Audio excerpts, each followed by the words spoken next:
Yakripan Tamaham Bande Shri Gurum Dinatarine Shri Krishna Chaitanya Kripa Kavita Yamira Dara Shakti Vaishnavanam Kripa Valam Madhava Pristakami Shri BhaktiZOOM Varachim Vasayama Vanchakalpatarubhyascha Kripa Sinuve Pacha Patitanam Pavanebhyo Vaishnavebhyo Namo Namaha Jaya Shri Krishna Chaitanya Prabhu Nityananda Shri Advaita Gadadhar Shivas Adi Gaura Bhaktivinoda Hare Krishna Krishna Krishna Hare Hare Hare Rama Rama Rama Hare Hare. So yes, through this Zoom call, we are going to enter into a world that some of us we're unknown to it. I know that I probably can't say I know as much, I'm completely fallen, but we're going to travel in mind, in spirit, to Navadvipa. And thankfully we have a bunch of really nice aids to facilitate that. We have actual visual aids, we have videos, and we have a amazing array of speakers who will initiate us into this. So we start this Navadvipa Parikarama with our Sankalpa, our vow. So in the beginning of Parikarama, you take this vow, and it's what you do before you start any Parikarama, whether it's Navadvipa Parikarama or Brajmandal Parikarama. So let me share this video with you. It's going to be a nice short little video. Let me see if I share my screen. Share my screen. Optimize for video clip. So share my screen.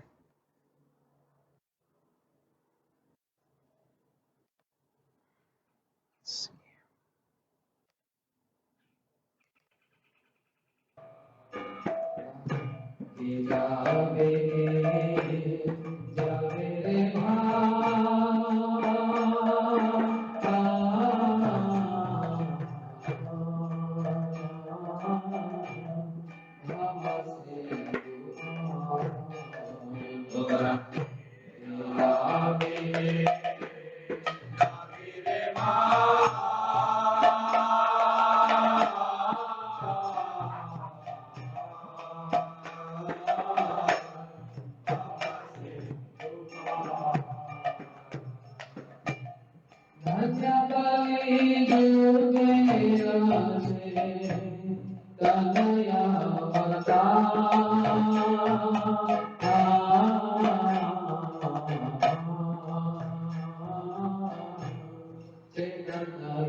Well, you could stay on the screen share because we're going straight to another video, right?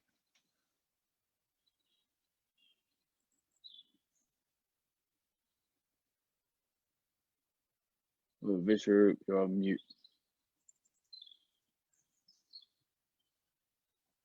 Hare Krishna. Sorry about that. I thought I had unmuted.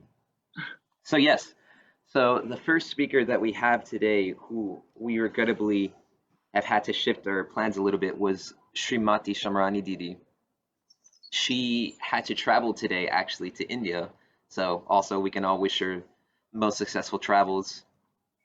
But she thankfully was able to record her Harikatha for this occasion to our, what we say is like our arrival to Navadvipa Parikarama. So I'll share that video, but give me 1 second. Let's see if I can do something to change my settings so that the bottom of the screen isn't causing problems. Let's see, taskbar, and automatically hide the taskbar in desktop mode. So, okay, that should do it. Perfect. Hey, Bo, Okay. and change the secure. Yes, security. thank you. So, it's not to disable the waiting room? Yeah. Okay, give me 1 second. I'm gonna stop sharing because it's not letting me do. Oh, it's not letting me change that. Interesting. Maybe if I lock Okay. the meeting. Nope. Just No, kidding. don't. No. Don't lock the Nope. meeting. Oh, what? Okay, we're good. Okay, don't worry about it. You're still on mute. Okay, good. Okay. Sorry. Okay, So I was unable to change the waiting room settings, so I guess that's something deeper. But anyway, sorry everyone about these technical things, but let's get to this Harikatha of Srimati Symarani Didi of us. Remember, quick announcement, remember? Yes, I apologize. Okay. Prabhu, Yashodanandas, tell us. Sorry. Just two quick announcements, both that relate to Srimati Symarani Didi. The first announcement is I just wanted to clarify the reason why she went to India. It's very exciting. Is she's printing at long last her Krishna art book. So it's a really, really wonderful, wonderful purpose that she's going there with Vasanti to literally sit with the printer and get the book done, which is a real lifelong aspiration for Srila Gurudev and Srila Prabhupada. All her art for Srila Gurudev and Srila Prabhupada, and that's going to be to all of our great benefit because hopefully we're going to be able to buy a copy. The other thing I wanted to announce that she asked me specifically to announce, which I'll be doing so on every session until the end of Gorpanim, is that now as an app on both Android and Apple is an app for only she said $2, so I suppose either $2 or £2. It's called Bhakti Base, and it has all of Gurudev's teachings, books, and everything in the app with all sorts of search functionality to your heart's content.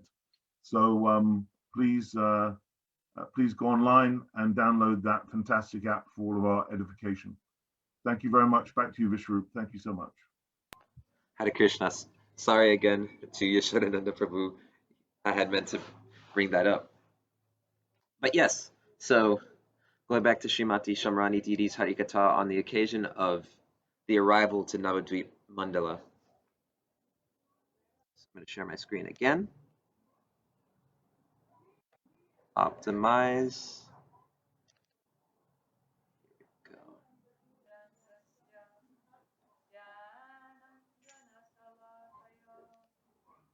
Oops, let's mute.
Vishnu, can you just stop the video a sec? Because most of us can't hear very much.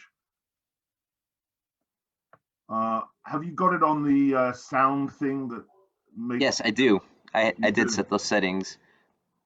Yeah, I can't hear it. I can hardly hear it. Huh. What can I do? Any technical ideas for that? Okay. I think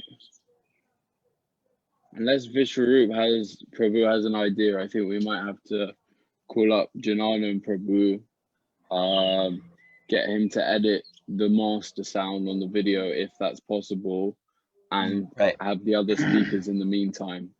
Yeah, let's do that. I'll deal with Janardhan, and you crack on with the next speaker. Okay, this is fine. Yes. All right. Let's exit this. So stop share. So technical difficulties, but let's see if we have our next speaker in the room already. The next speaker is supposed to be Bhaktivedanta Bhagavat Maharaj. Just make sure that this is right on schedule.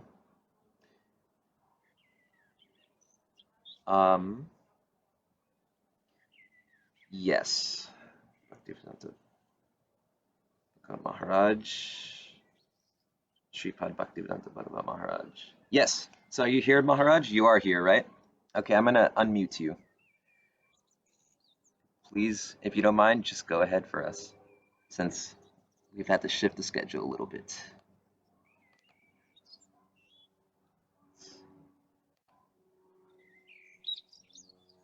Can you hear me now? Oh, yes. Can everyone hear me well? Any problems? No problems. You're all loud and clear, Maharaj. Okay.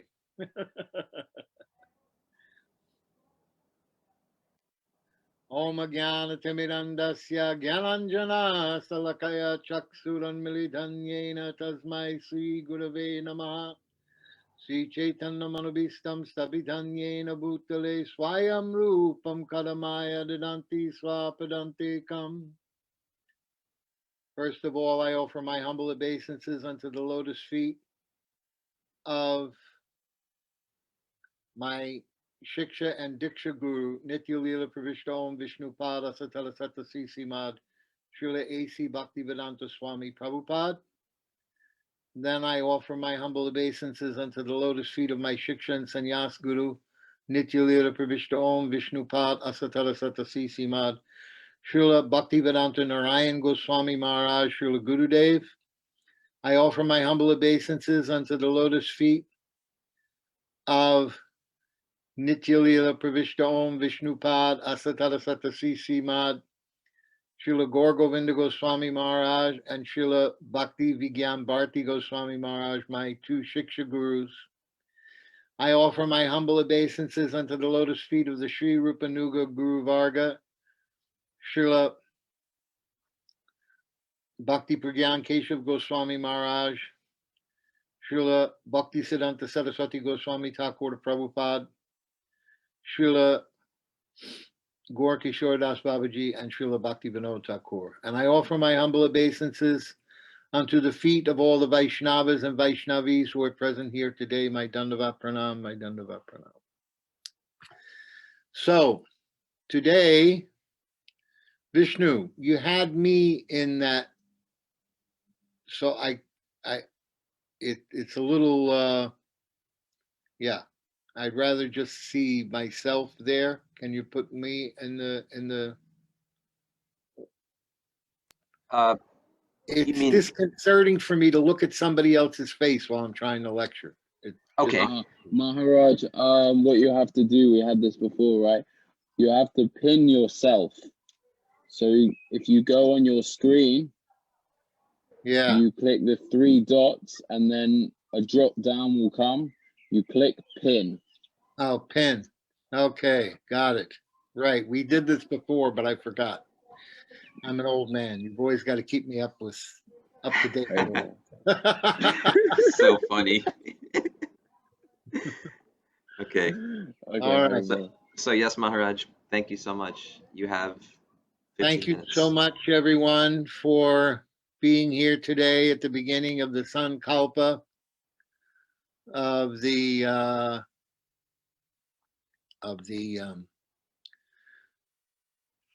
Parikarama in our Zoomakaram.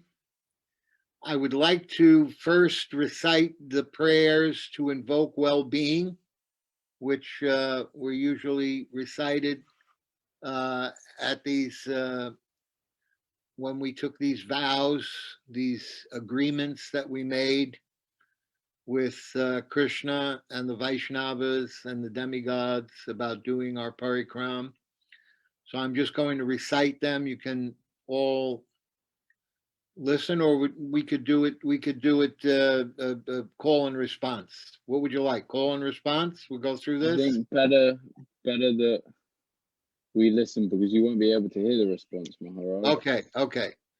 Om Swasti no Govinda Swasti no Chutayantu Swasti no Vasudevo Vishnur Dadatu Swasti no Narayano Naro Vai Swasti na Padmanabha Parushatamo Dadatu Swasti no Vishvakseno Vishvareshvara Swasti no Rishikesho Harir Dadatu Swasti no Vanateo Hari Swasti no Anjana Suto Hanur Bhagavato Dadatu Swasti Sumangalai Kesho Mahan Shri Krishna Sachinandana Gana Sarveshvareshvaro Dadatu Karotu Swasti Me Krishna Sarva Lokeshvareshvara Krishna Dayascha Kurvantu Swasti Me Loka Pavana Krishna Karotu Kalyanam Kamsa Kunjara Keshari Kalindi Jala Kalololo Kola Kalola Lahala Kutuhala Madhavo Vachi Madhavo Ridi Smaranti Madhava Sarve Sarvakareshu Madhavam Labastesham Jayastesham Kutastesham Para Bhava Yesham Indivara Shyamo Hridayasto Janardana Mangalam Bhagavan Vishnur Mangalam Madhusudanam Mangalam Rishikesho Yam Mangala Yatano Hari Vishnu Charana Matrena Krishnasya Smarano Audharaya Sarva Vignani Nashyanti Mangalam Syana Samshaya. So that's the invocation. And I wanted to explain to you, because we're going to be discussing in these vows, when we read the different aspects of the verses in these vows, we're going to be discussing some very important aspects of both Vedic cosmology and Vedic astrology. And so I wanted to give you some deep insight into the meaning of these vows that we're taking in the cosmic sense of how they function. So the first part of it here, when you take the vows, start out Om Vishnu, Om Tat Sat, Adhya Brahmano Dvitya Paradhye Pararidhi Sveta Varaha Kalpe Vaivasat Kaya Manvantare Asta Vimshati Kali Yugasya Pratama Sandhyayam Brahma Vimshatu Vartamanyam. So now it's very interesting about Vedic cosmology. There is a great cosmologist, Carl Sagan, who once wrote, "The Hindu religion is the only one of the world's great faiths dedicated to the idea that the cosmos itself undergoes an immense, indeed an infinite number of deaths and rebirths. It is the only religion in which the time scales correspond to those of modern scientific cosmology. Its cycles run from our ordinary day and night to a day and night of Brahma, 8.64 billion years long, longer than the age of the Earth or the Sun, and about half the time since the Big Bang. So here we see a hard-nosed astrophysicist, cosmologist, scientist, declaring that the Vedic science of Vedanta and the Vedic thought is the only theological information in the universe, in all of written theological information of all the different religions of the world, the only one in which the time scales of creation explained in the Vedic religion correspond to those which have been mathematically proven by modern scientific cosmology. We're the only ones. There's no other theological system that even comes close. So this beginning mantras here discuss all the different aspects that go into the cosmology of the Vedic universe. Om Vishnu, this is the mantra to invoke the presence of Lord Vishnu. Om Tat Sat, this indicates the absolute truth, the Supreme Personality of Godhead. Adya Brahmano Dvitya Pararidhi, during the second half of the present Brahma's life. So how precise we're being in making this vow that we're talking, and this is the second half of Brahma. Brahma lives 100 years, Brahma lives 100 years.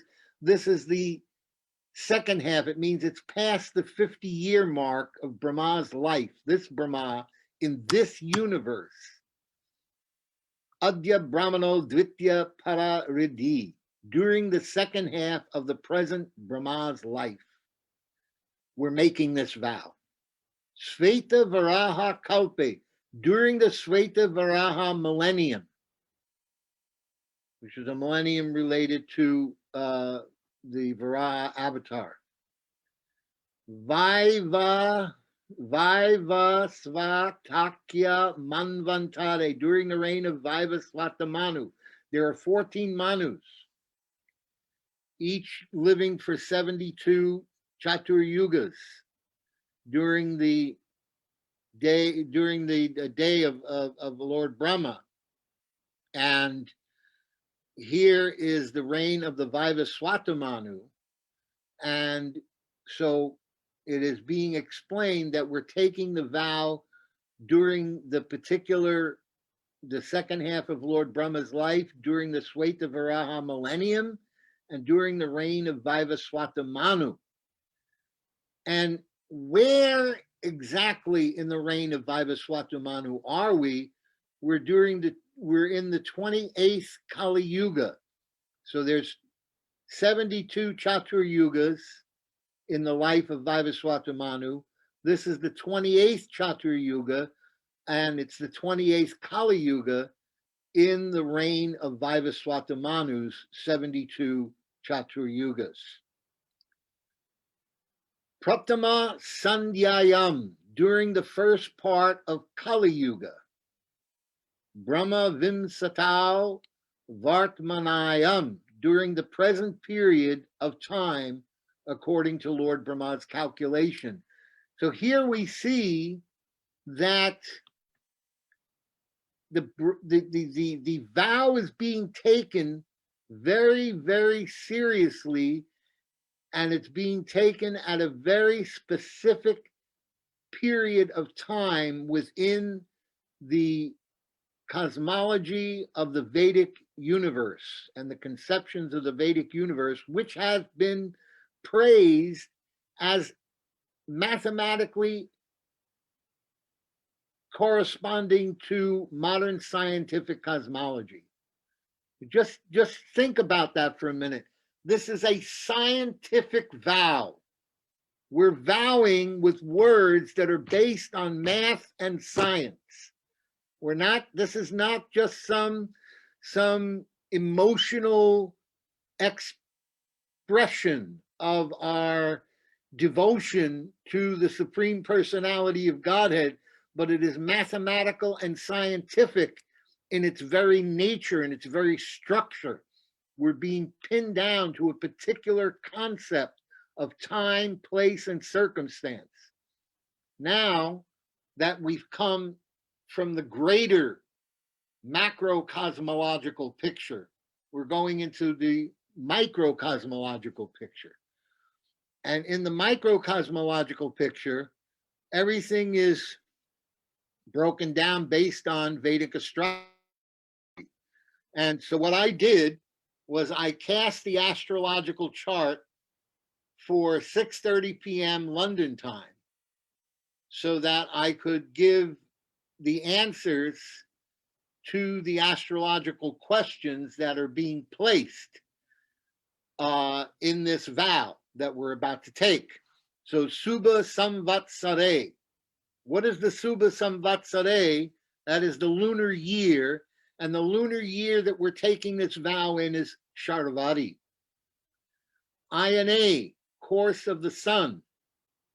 The sun has two courses, Uttarayana and Dakshinayana, means the southern course and the northern course. In January, during the Kumbh Mela, the transfer of the sun went from the southern course to the northern course, so it is Uttarayana. So the answer to the first question, Shubha Samvatsare, is Sharvari. The answer to the second is Uttarayana. Rital, what is the season we're taking this vow in? It's Hemant, it's winter. Masi, what is the lunar months, not the solar months, but the lunar months, and that is Falguna. Pakshe, the phase of the moon. Is the moon waning or waxing? So yes, the moon is waxing. We're going toward the Falguni Purnima, which is the birth of Lord Chaitanya. Rasi Stita Bhaskare. Bhaskare means the sun. Rasi Stiti. What is in which Rasi of the 12 different Rasis, Virgo, Leo, etc., is the sun situated at this particular time when you're making the vow?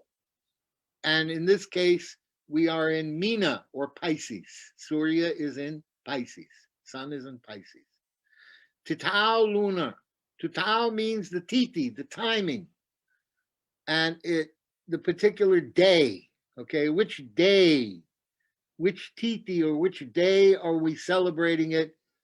So today is Sukala Navami, according to the astrological chart I cast for London. The 9th day of the waxing moon toward the Falgun Purnima. Varna Vitayam, the day of the week. The day of the week is Indu Vasara or Monday. And the Nakshatra. The moon has, in Vedic explanation of the Vedic stars, there's 27 stars connected to the moon. They're the 27 wives of the moon. And he spends 2.5 days with each star or each wife. So right now, on this particular day, which is the Sukala Navami, the 9th day of the waxing moon, Indu Vasara, Monday, the star, the nakshatra, is Purna Vasu. So we're in Purna Vasu. And we should understand, again, there is a great French astronomer, Jean-Sylvain Bailly.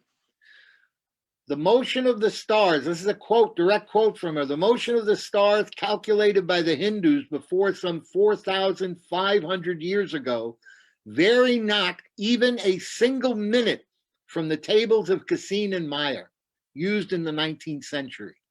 The Hindu systems of astronomy are by far the oldest, and it is from the Hindus that the Egyptians, Greeks, Romans, and even the Jews derive their knowledge of astronomy.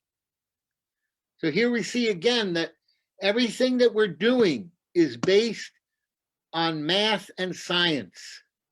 It is calculated, it is accurate, and it is very, very brilliantly laid out so that we are making a vow at a particular time in the history of the total universe and in the history of the present universe that we're in right now, the present date, time, place.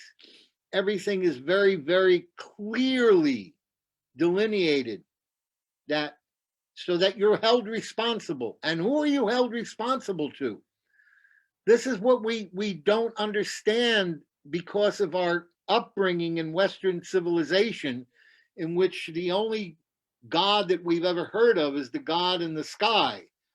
And as much as we understand about Krishna as the supreme personality of Godhead, that Krishna is a person, that he is the supreme person amongst the persons, there are demigods all over the universe, and those demigods, there's 33 million different demigods.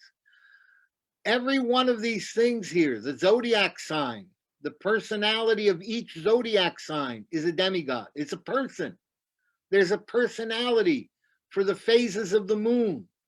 There's a personality for the weekdays of the week. There's a personality for the constellations, the nakshatras. They're people. They're they're personalities, devas, pious devas who have accumulated millions of pious activities over many births, that they have been given this responsibility in the universe to manage these different aspects of universal time and function.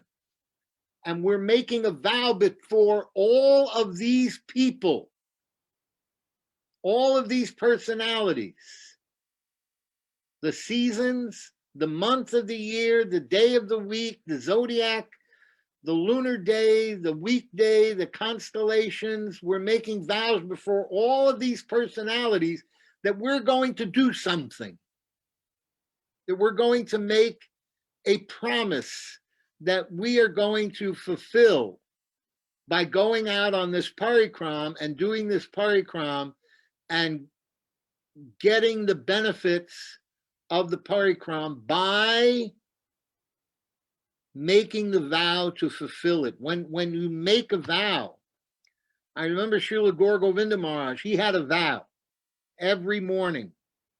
He would do so many tasks. He would chant his japa. Then he would recite all these prayers.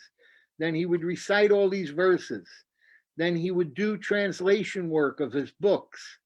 Then he would write in his diary. He had all of this work that he had to do in the morning, and he would not eat or drink anything until he fulfilled his vow.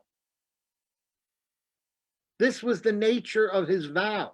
And many times in the morning, I would see they would come with the breakfast, and he would say, "No, I haven't finished my vow yet. I can't eat."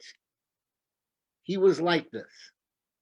This is the nature of people who understand the meaning of vows, that we're making vows before all of these great personalities, and we're begging their mercy that we can fulfill the vow. And all of these persons are agents of the Supreme Personality of Godhead, Krishna. Sri Chandramsi Yata Stanavastite Bomari Graha Yoga Karana Muhurta Shaka Dishu. During the moon situated in the appropriate current zodiac sign, with the influential planets in their appropriate positions, and during the appropriate time of the year, I am making this vow. Now, the next part of it is talking about the location of where we're making the vow. So far we've talked about the time in the macro universe and in the micro universe of this particular solar system that we're in. Now we're going to talk about the place. And for those of you who have, there's some people, there's a raging controversy right now about flat Earth and about the round Earth. And so for those of you who are taking one side or another, I just want to say that my esteemed godbrother, who I had many intimate, long conversations with, explained this to me a long time ago, how exactly we are not. It's a matter of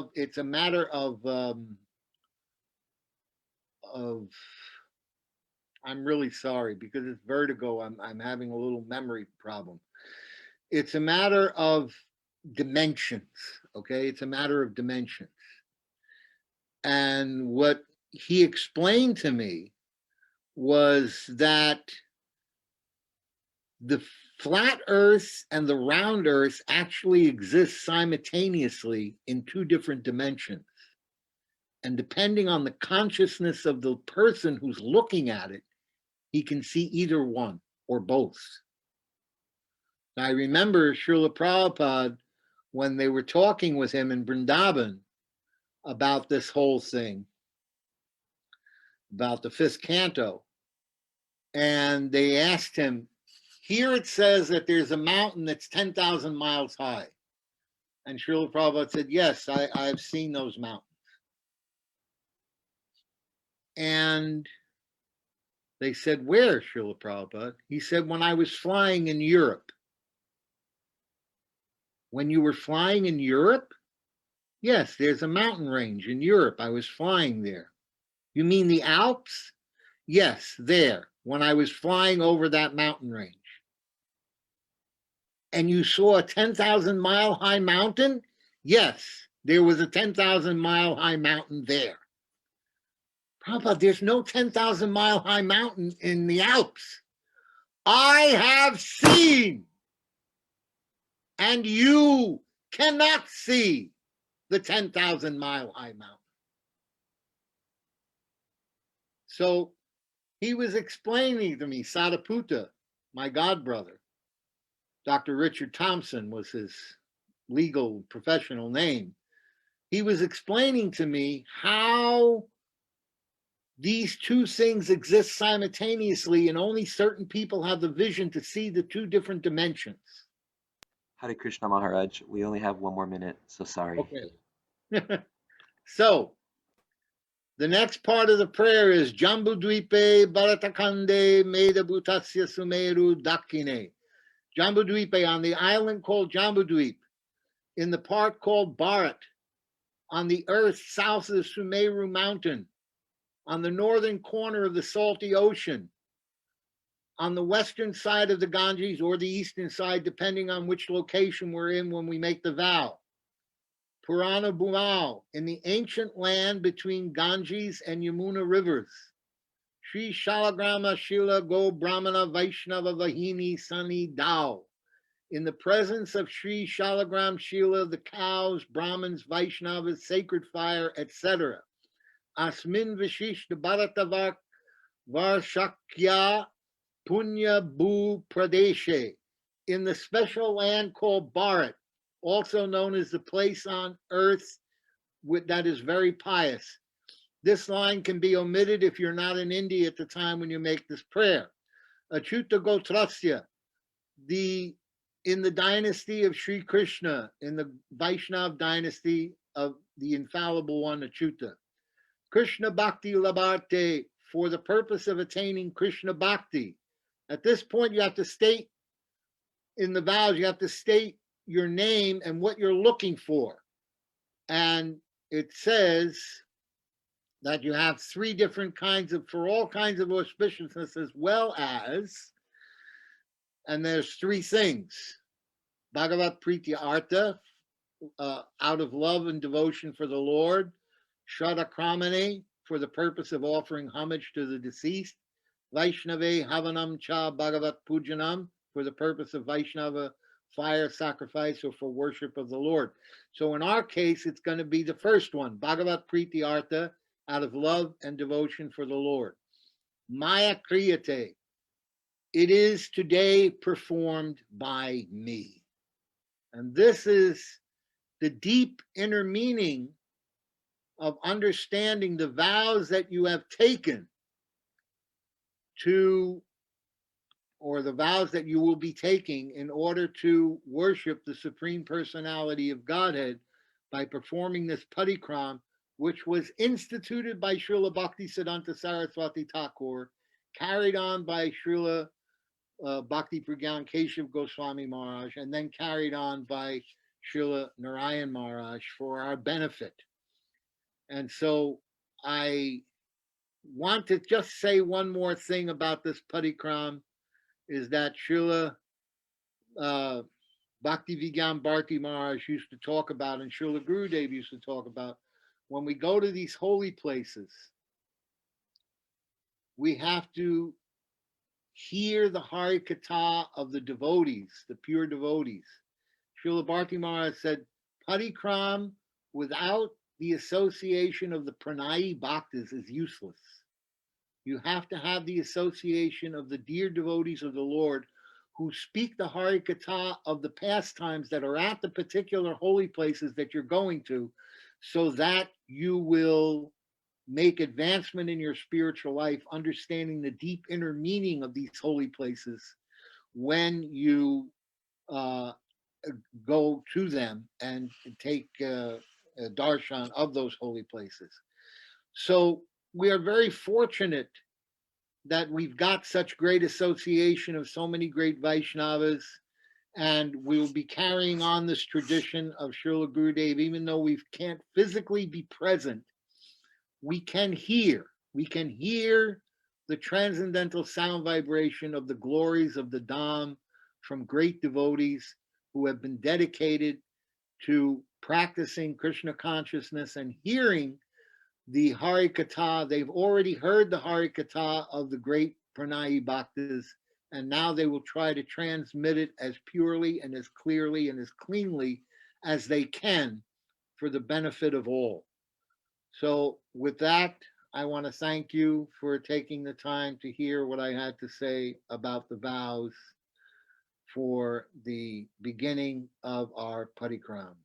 Dandavat pranams to one and all. Vanchakalpa purvasya kripa sindhu bhayavacha patitanam pavanebhyo vaishnavebhyo. Hare Krishna Maharaj, Dandavat Pranams. Thank you so much for sharing that. I really liked what you had to say regarding Vedic cosmology and how it doesn't clash against science, and how you're talking about that, and you're also talking about how we need to have the proper association of Pranay Bhaktas when performing Parikrama. Maharaj, also I just wanted to remind you, please stay, because at the end of this session we will have a question and answer session. Okay. I might So, cut the video out a little bit to run for the restroom, but please don't pain yourself. okay. Okay, Hare Krishna, thank you so much. Very appreciated. So to continue on, we have another video to augment our understanding, to create a visualization of what Navadvipa Mandala Parikrama is, especially for those of us who have not had that chance to do so.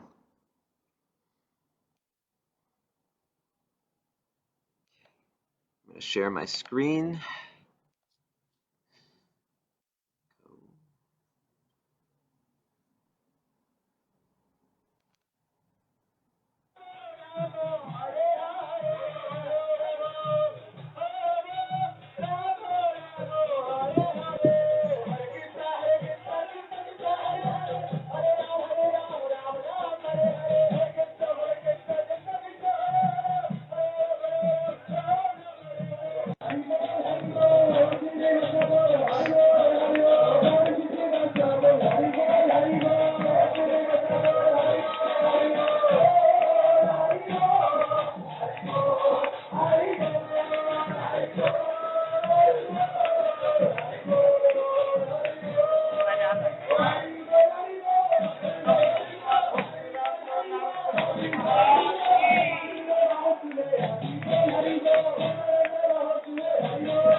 আশেপাশে ধর্মশালায় এখান থেকে সবাই সবাই মিলে হাত উঠে জয় করি।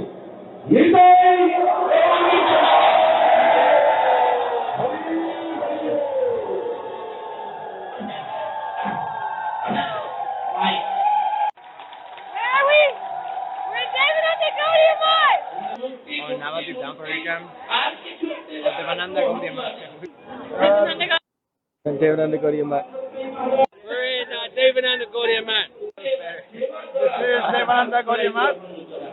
This march is established by our Param Gurudev, Srila Prabhu Srimati, Maharaj. Gurudev or Srila Gurudev, Srila Prabhu Srimati, Maharaj. Today is Sankalpa Day. Everyone is making vows that we will perform this Navadvipa Parikarama. But before that, we came here to Param Gurudev. His Samadhi is just there, and asking for his mercy, his blessing, that we're able to do our Parikarama. Having a really good time. It's really ecstatic. Gurudev is everywhere. Within every atom of every brick and every bit of dust, we see Gurudev. And within the hearts of all of the devotees. And we are here in Keshavji Gaudiya Math. No, we're not. We're here in Devananda Gaudiya Math, which is where Srila Gurudev spent so many years serving his Guru Maharaj.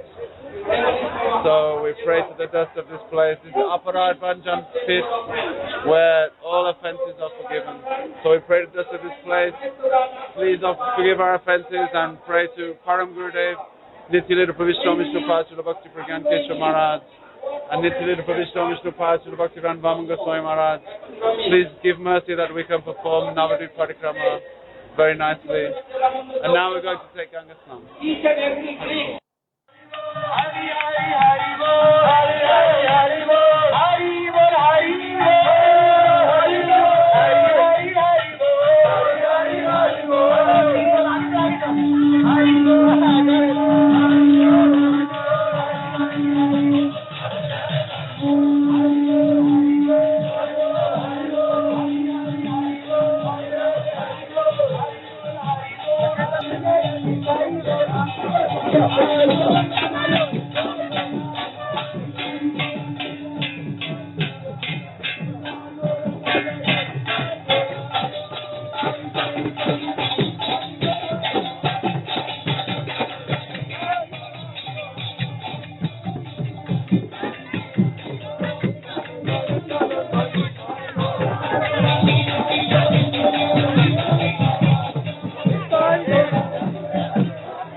Wow.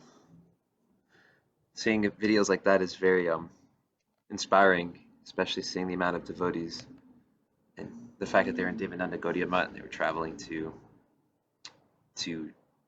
take darshan of the Gangas. Do I have Sripad Bhaktivedanta Vaikhanas Maharaj here in the room? Let's see, because I don't see his name here, but it says that he should be here. He said he was in. I'll just give him a call to see what's happening with him. Okay.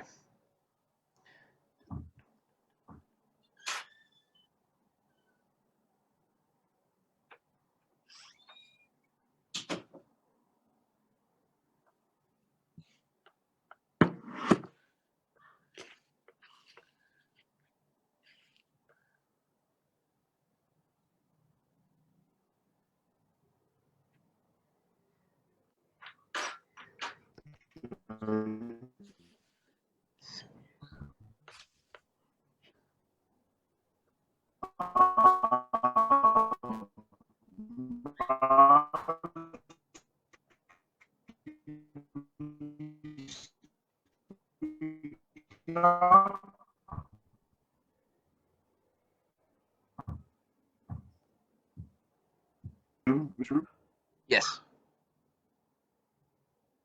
Haribol, you're on mute, Prabhu. Sodanandan Prabhu. Yeah, I'm trying to speak to Vaikhanas Maharaj, so I'm going on mute. Maharaj, what's your name on Zoom?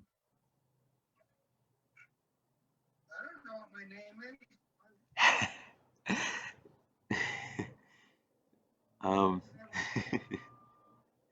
Oh, okay. Can you try and? Is anyone there to help you? Oh yes, I can. Let me see if I put this on. Maybe if I put it on gallery view, I can find him, or not.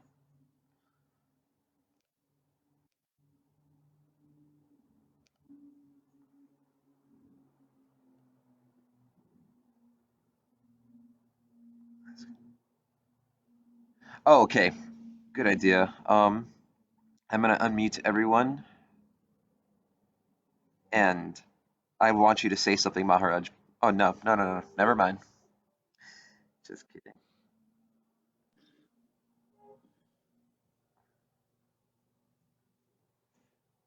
Okay, give me 1 second.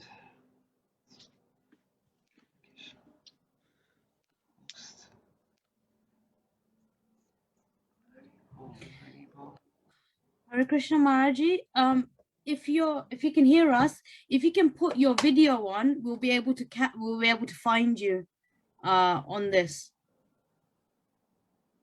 So there should be a button on the. No, I think he thinks he's on Zoom, but I don't think he's on Zoom. I don't think he's on. I think move to the next speaker, and I'll try and sort this out. I thought he was on Zoom, but he's not. Unless it's the iPhone that's just joined. Okay, well. Midori is saying that he is on. Rasik Mohan Prabhu says that he could be on Discord, where he normally speaks. What's that? That he might be on another platform right now. So we can either go to Rasik Mohan or back to Bhagavata Maharaj, who could probably speak on that topic for another 2 hours. So is Rasik Mohan there? Yes, he is. Okay. So either Rasik Mohan speak or back to Bhagavata Maharaj to continue until we get Vaikhanas Maharaj on. I think we should go to the next speaker, Yashodanandan Prabhu, because time is already moving on. Okay, is he available? Sriman Rasik Mohan, are you there, Mohan Prabhu? Are you here?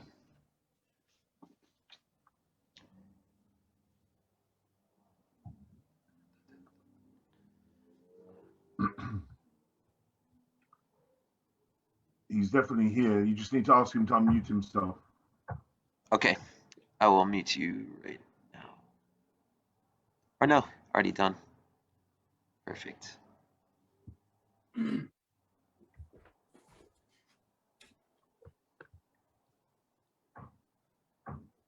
Great, Prabhu.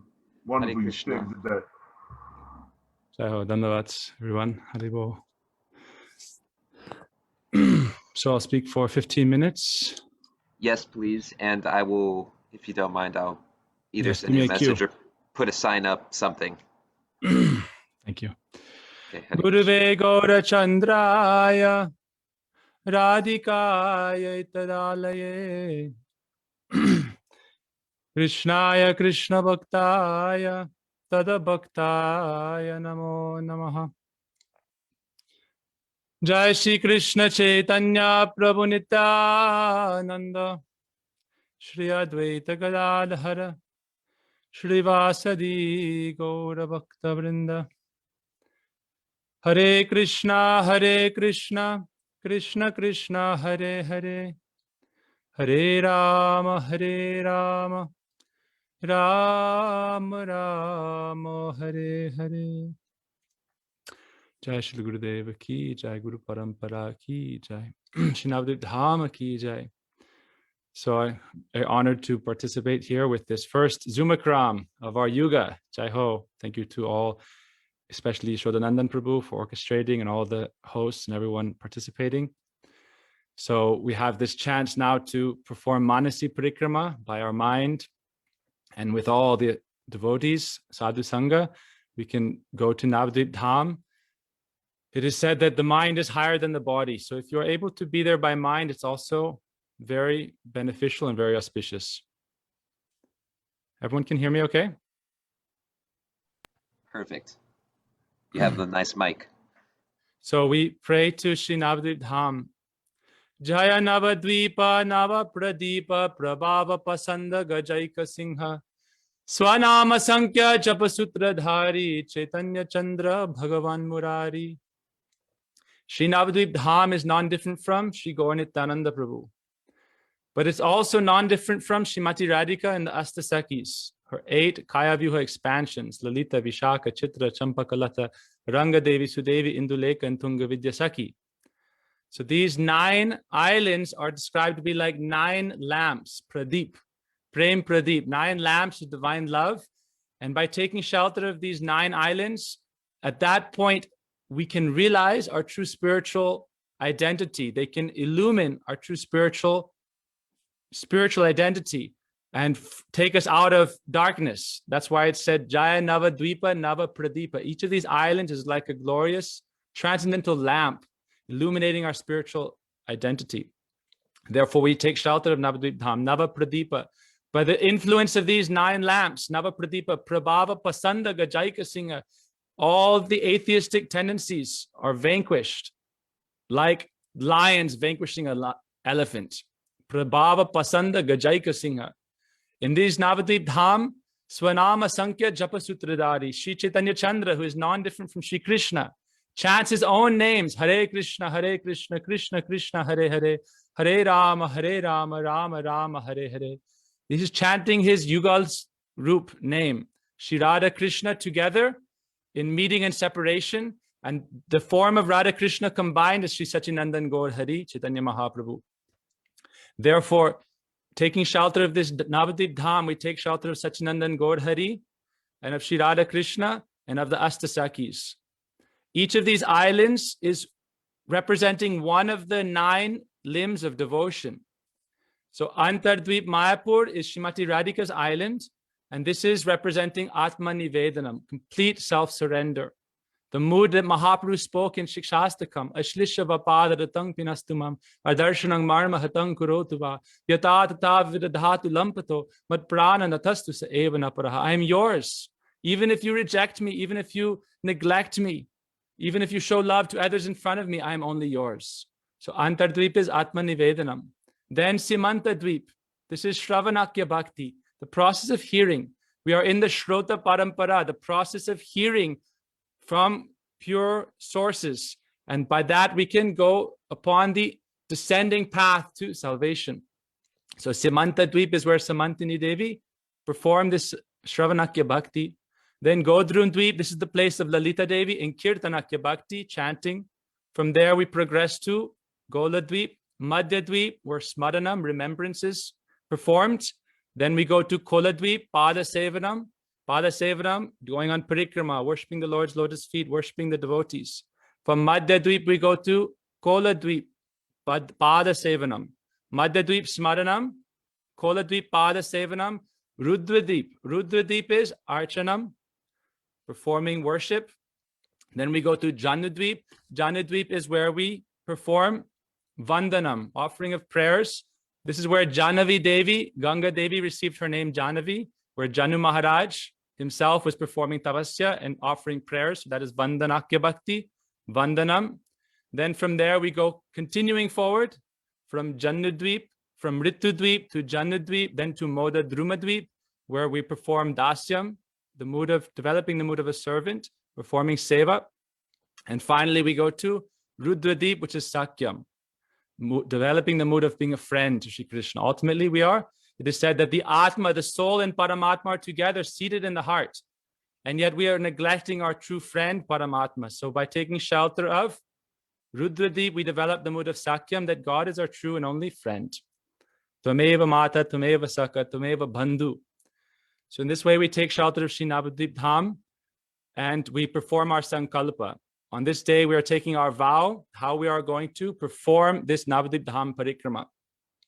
On this day, we go from Koladweep, where our Shri Keshavji Gaudiya Mat is present, and we go with all the Vaishnavas to the bank of Jahnavi Ganga, and there we take a Sankalpa, a firm vow. Koladweep is also non-different from Giriraj Govardhan. So each of the islands represents one of the places in Braj Mandal. So Nanda Bhavan or Nandagram, Godrum, and so forth. Koladweep, Govardhan. So in Govardhan, Gurudev would also make us do a Sankalpa. And I thought I would speak a little bit about Sankalpa, taking shelter of Srila Gurudev, how he would lead us in Sankalpa. Because taking a Sankalpa means making a firm vow to achieve some kind of great goal, prayojan, a great goal. And why it's important to take guidance from pure Guru in what our goal should be is very relevant, because we may have so many different goals. Taking a Sankalpa means taking a vow. But what is the goal of the vow? Why are we performing these strict activities, walking on, now we're doing it on Zoom, but when we go there directly, we walk barefoot on the hot roads for 12, 15 kilometers in one day. And the whole day going in this parikrama, pilgrimage, and taking on so many austerities. So why do this hard vow every day, performing the 9 limbs of bhakti? We take shelter of Navadvip and we perform the 9 limbs of bhakti, and they can manifest that in our life. So each of the islands of Navadvip is one of the Astasakis, and they are the Didis of this Navada Bhakti. But why perform this Navada Bhakti? So when Gurudev was in Govardhan, which is Koladweep, so when we do our vows, we're in Govardhan. And Gurudev at Govardhan every year at Anukut, Gurudev would say, now we should pray to Giriraj. Giriraj is so merciful, he'll give whatever you desire. But you must be careful, because in desiring whatever you like, you don't know what is beneficial for yourself or not. You don't know what is actually giving you kalyan, spiritual auspiciousness. Therefore, Gurudev said, you should repeat after me. What is your Sankalpa? This is very important. Gurudev is like our teacher, like our mother, our father, guiding us on the path. That anuragi jananugami, our process is following in the footsteps of our acharyas, our saints, and showing that how we should take Sankalpa. We know what Sankalpa is. We take a vow to achieve this great thing. I will be very steadfast in the performance of my vows. Every day, Sankhya Purvaka Namagan, I will wake and chant like we're hearing from Pujapad Bhagavat Maharaj, how Srila Gauragovinda Goswami Maharaj would chant every day, would do his translation, every day his regulative seva, before even taking water or food. So in the same way we take a Sankalpa, I want to speak on what Gurudev told us is the aim of our Sankalpa. So we are doing all these processes of bhakti, all the limbs of bhakti by doing parikrama. But the Sankalpa is extremely important because it's a very spiritual process. We should not underestimate the power of Navadvip. I was reading in Navadvip Dham Mahatma yesterday in our class. One footstep in Navadvip Dham is equal or greater than millions of Ashwamedha sacrifices. You imagine Shri Yudhishthir Maharaj they had to conquer the whole world just to perform one Ashwamedha Yajna. So we can say, can we do an Ashwamedha Yajna? First, we have to conquer the entire world, make ourselves the dictator of the whole world, then we can do an Ashwamedha Yajna. But one footstep in Navadvipa Dham is equal or greater than millions and millions of Ashwamedha Yajnas. It has so much power. So with great power comes great responsibility. So Gurudev said, what is our Sankalpa? Gurudev said, you should repeat after me. If you pray to Giriraj, you may ask for so many different things. Oh, most people you go to Giriraj, they have little houses of bricks. Some people want a 3-story house. Some people want a 4-story house. Some people want a 5-story house. And they stack up the bricks. Dhanam Jehi, Jasodehi, wealth, house, car, good wife, husband. That is their prayer.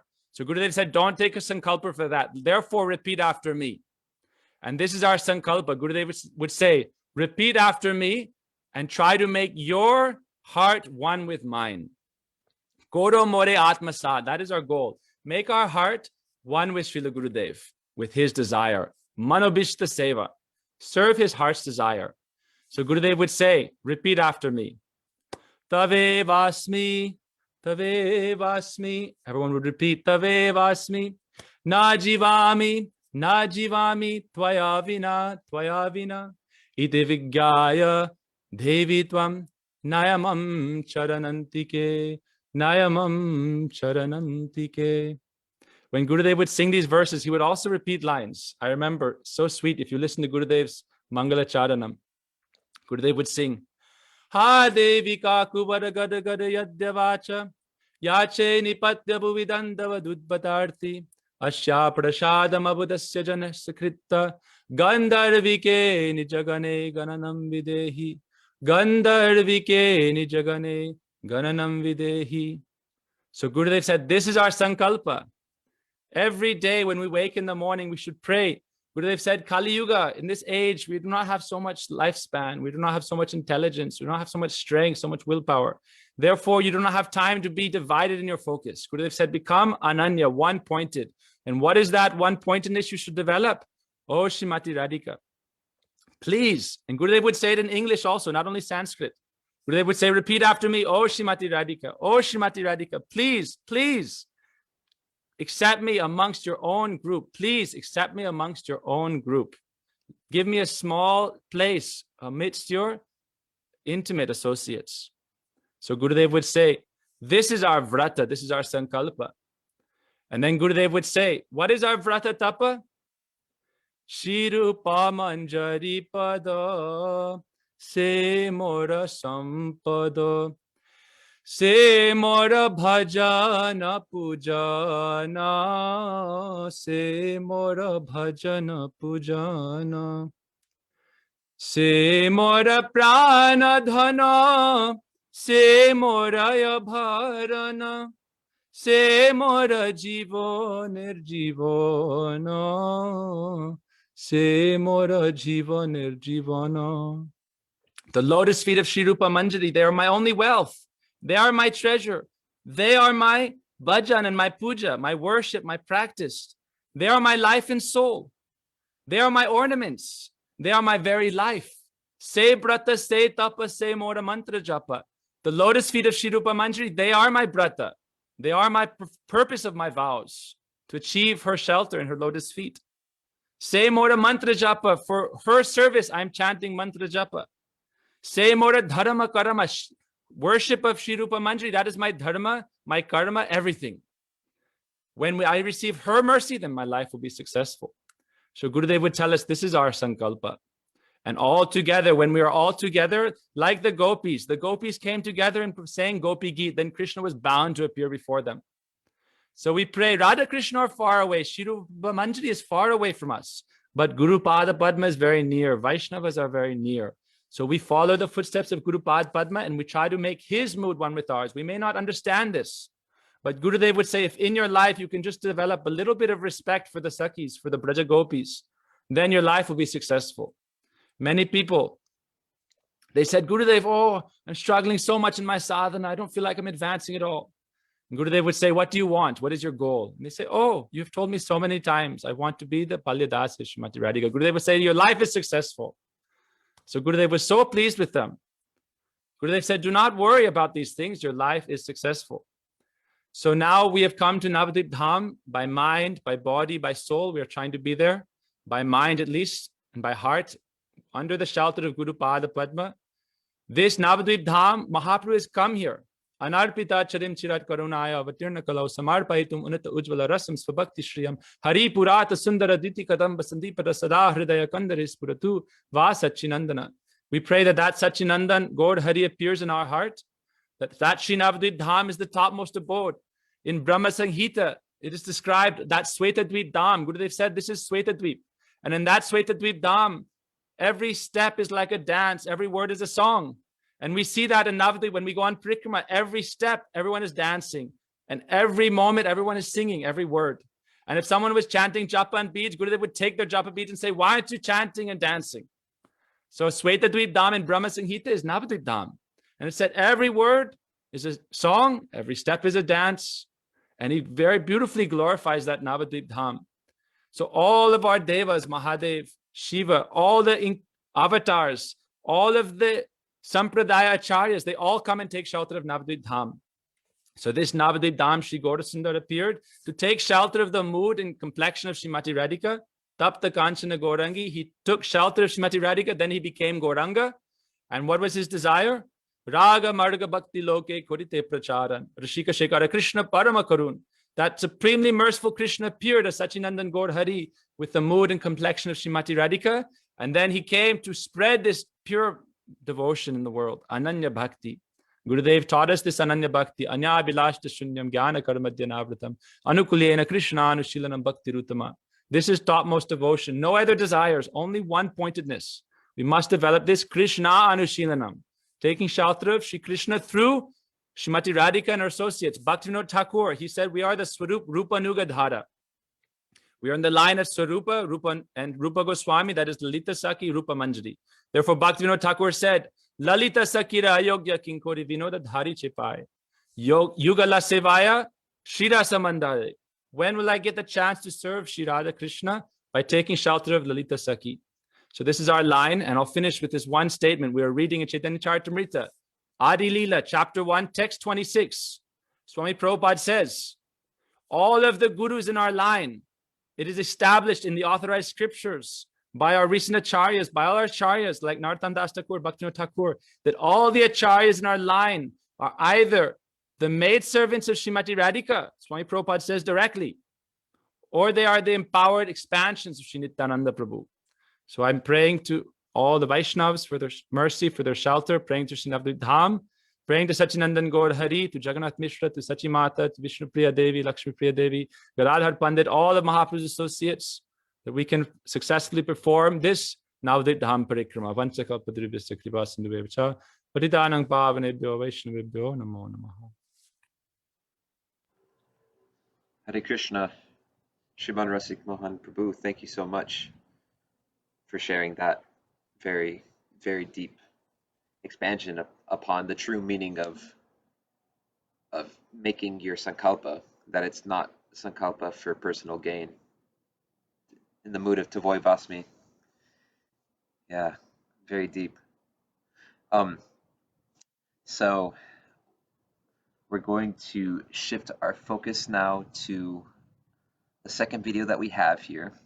Thank you very much, Tarun. And before we start, do we have Bhaktivedanta Vaikhanas Maharaj ready? You're there, so he will speak next. And also, Sriman Rasik Mohan Prabhu, please stay for the question and answer session at the end. Cool.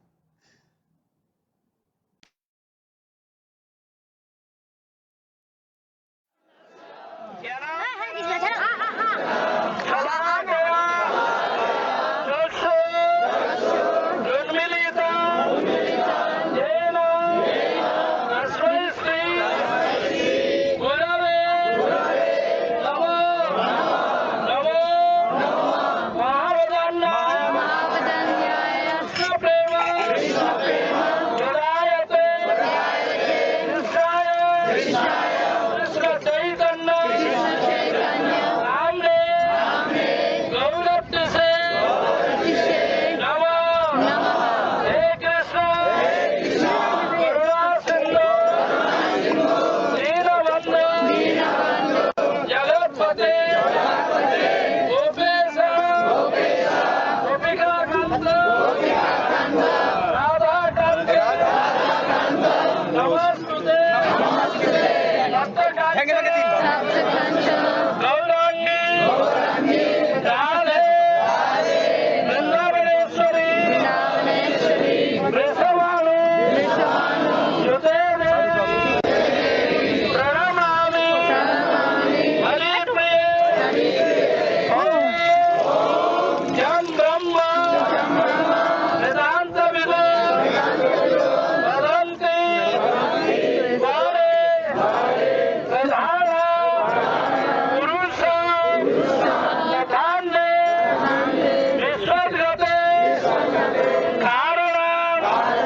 Okay, so our next speaker is Sripad Bhaktivedanta Vaikhanas Goswami Maharaj. So without further ado, I'm going to ask you, Maharaj, to unmute yourself. Oh, already done? Perfect. Please turn on your camera, Maharaj. Well, that's Perfect. Maharaj, you have 20 minutes. If you don't mind, just if you can, glance over at me and I'll give you a little signal or something.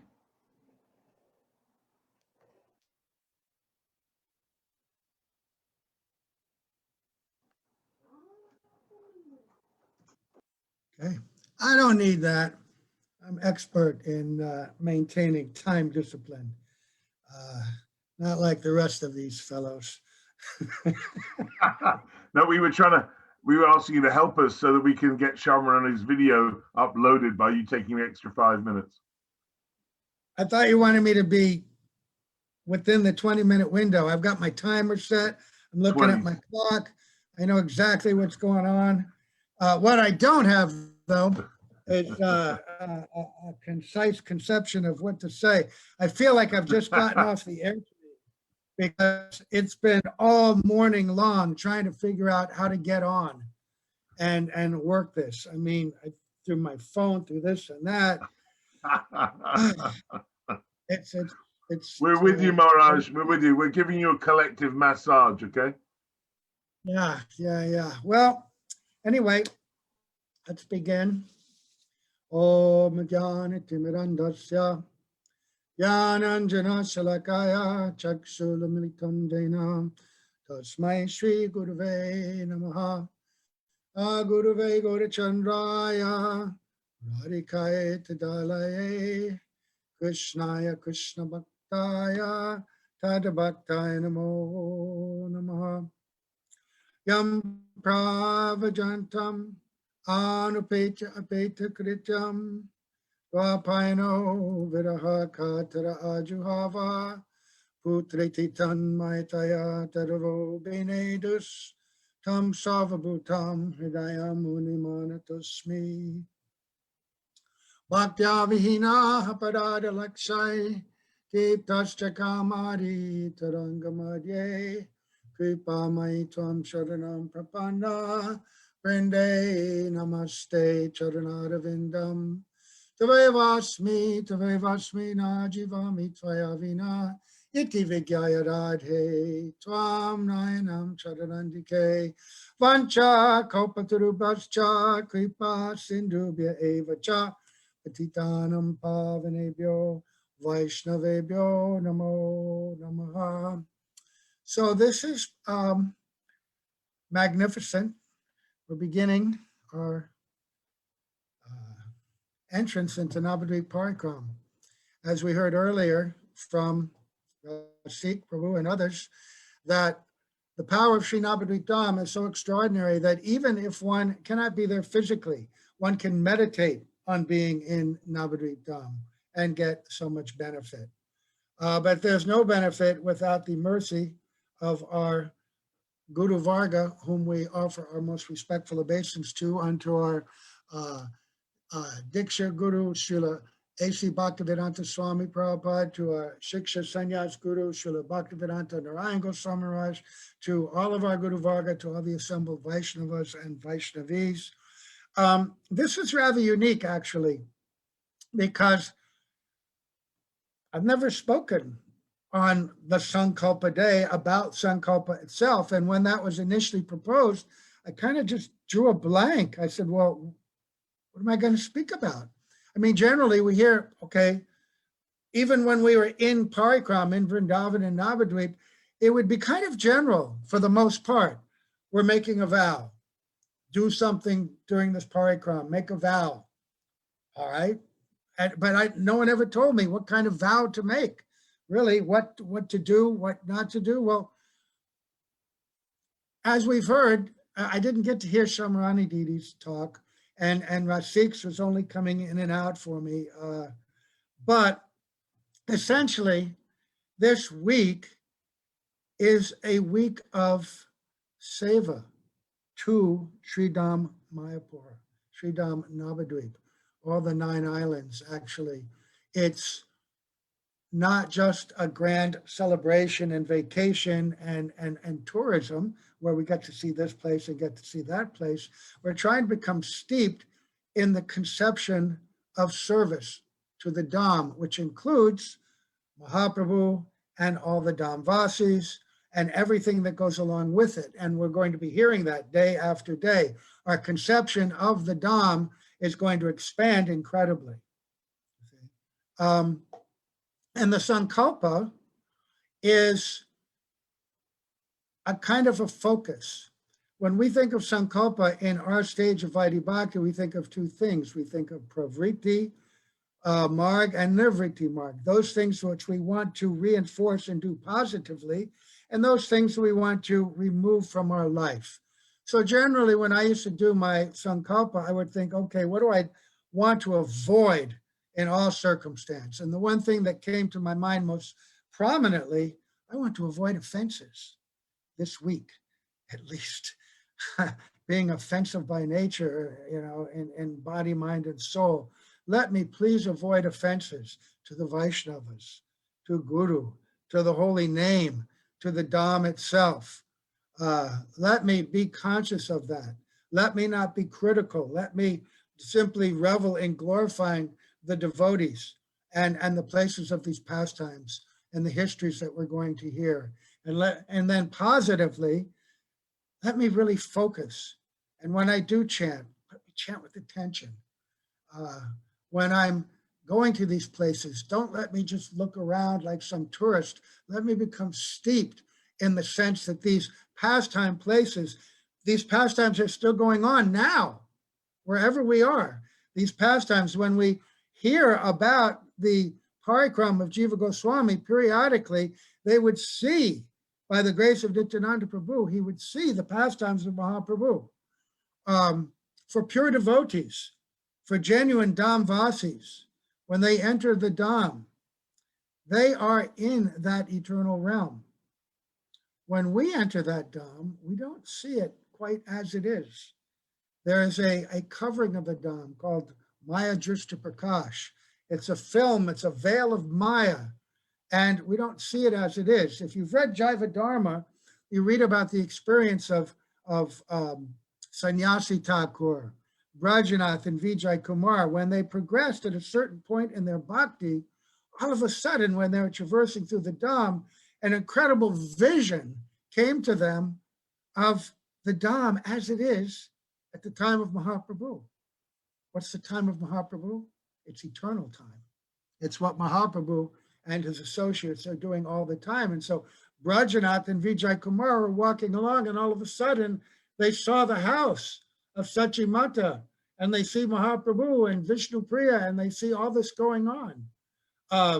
Sannyasi Thakur, he saw beautiful palaces, golden palaces with extraordinary domes. He saw the foliage and the birds and the trees and everything as it is. One time Saraswati Prabhupada was, Bhaktisiddhanta Saraswati Prabhupada was taking a walk with his disciples along one Parikarama road, and in some places, when you're going in India, there may be some place where a lot of sewerage has collected. And they walked by one of those places, and those who were accompanying him were going like this. You know, you may have been on Parikarama and done that yourself, because sometimes the fragrance is very powerful. And all of them were doing like that. And Bhaktisiddhanta Saraswati Prabhupada laughed at them. And he said, oh, you're saying you poor unfortunate souls, you can't detect the beautiful, sweet fragrance of the Dham. So he was walking in one place and they were walking in another. So our Sankalpa is to pray to immerse ourselves in the proper mood of Seva and avoiding, accepting those things very favorable and avoiding those things unfavorable. So everybody's vow is personal, but this is what I always understood it to be. But in order to really appreciate that, I was trying to research, well, what has Gurudev said about the Dham initially? What have others said? And I found a couple of very beautiful articles. And one I had not read. It's from the Rays of the Harmonist, and it was composed by Srila Bhaktisiddhanta Saraswati Prabhupada. It's his own words about Sri Navadvipa. Did I lose it? Oh, here it is. It's called Nam Seva in Sri Dham. And he says some things in such a way that I'd never considered before. And because of the nature of this Zoom Parikarama, we have a little bit more freedom to do things that we never did before. During regular Parikarama, you can't sit there and read an article in front of the whole crowd. You have to speak spontaneously and do like that.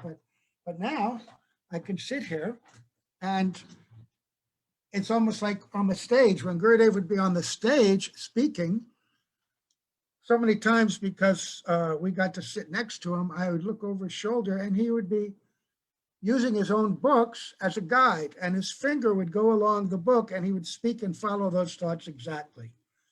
And one of the things Gurudev really liked is if we followed his train of thought and his line of presentation very accurately. So what I'm going to do, I have time, is I'm going to read from this article. It's very short, and I think you're going to really like it. And so he says, he begins like this. Remember, the title of this, Sri Nam Seva in Sri Dham. So he's going to link Nam Seva, Dham Seva, and Krishna Seva all together.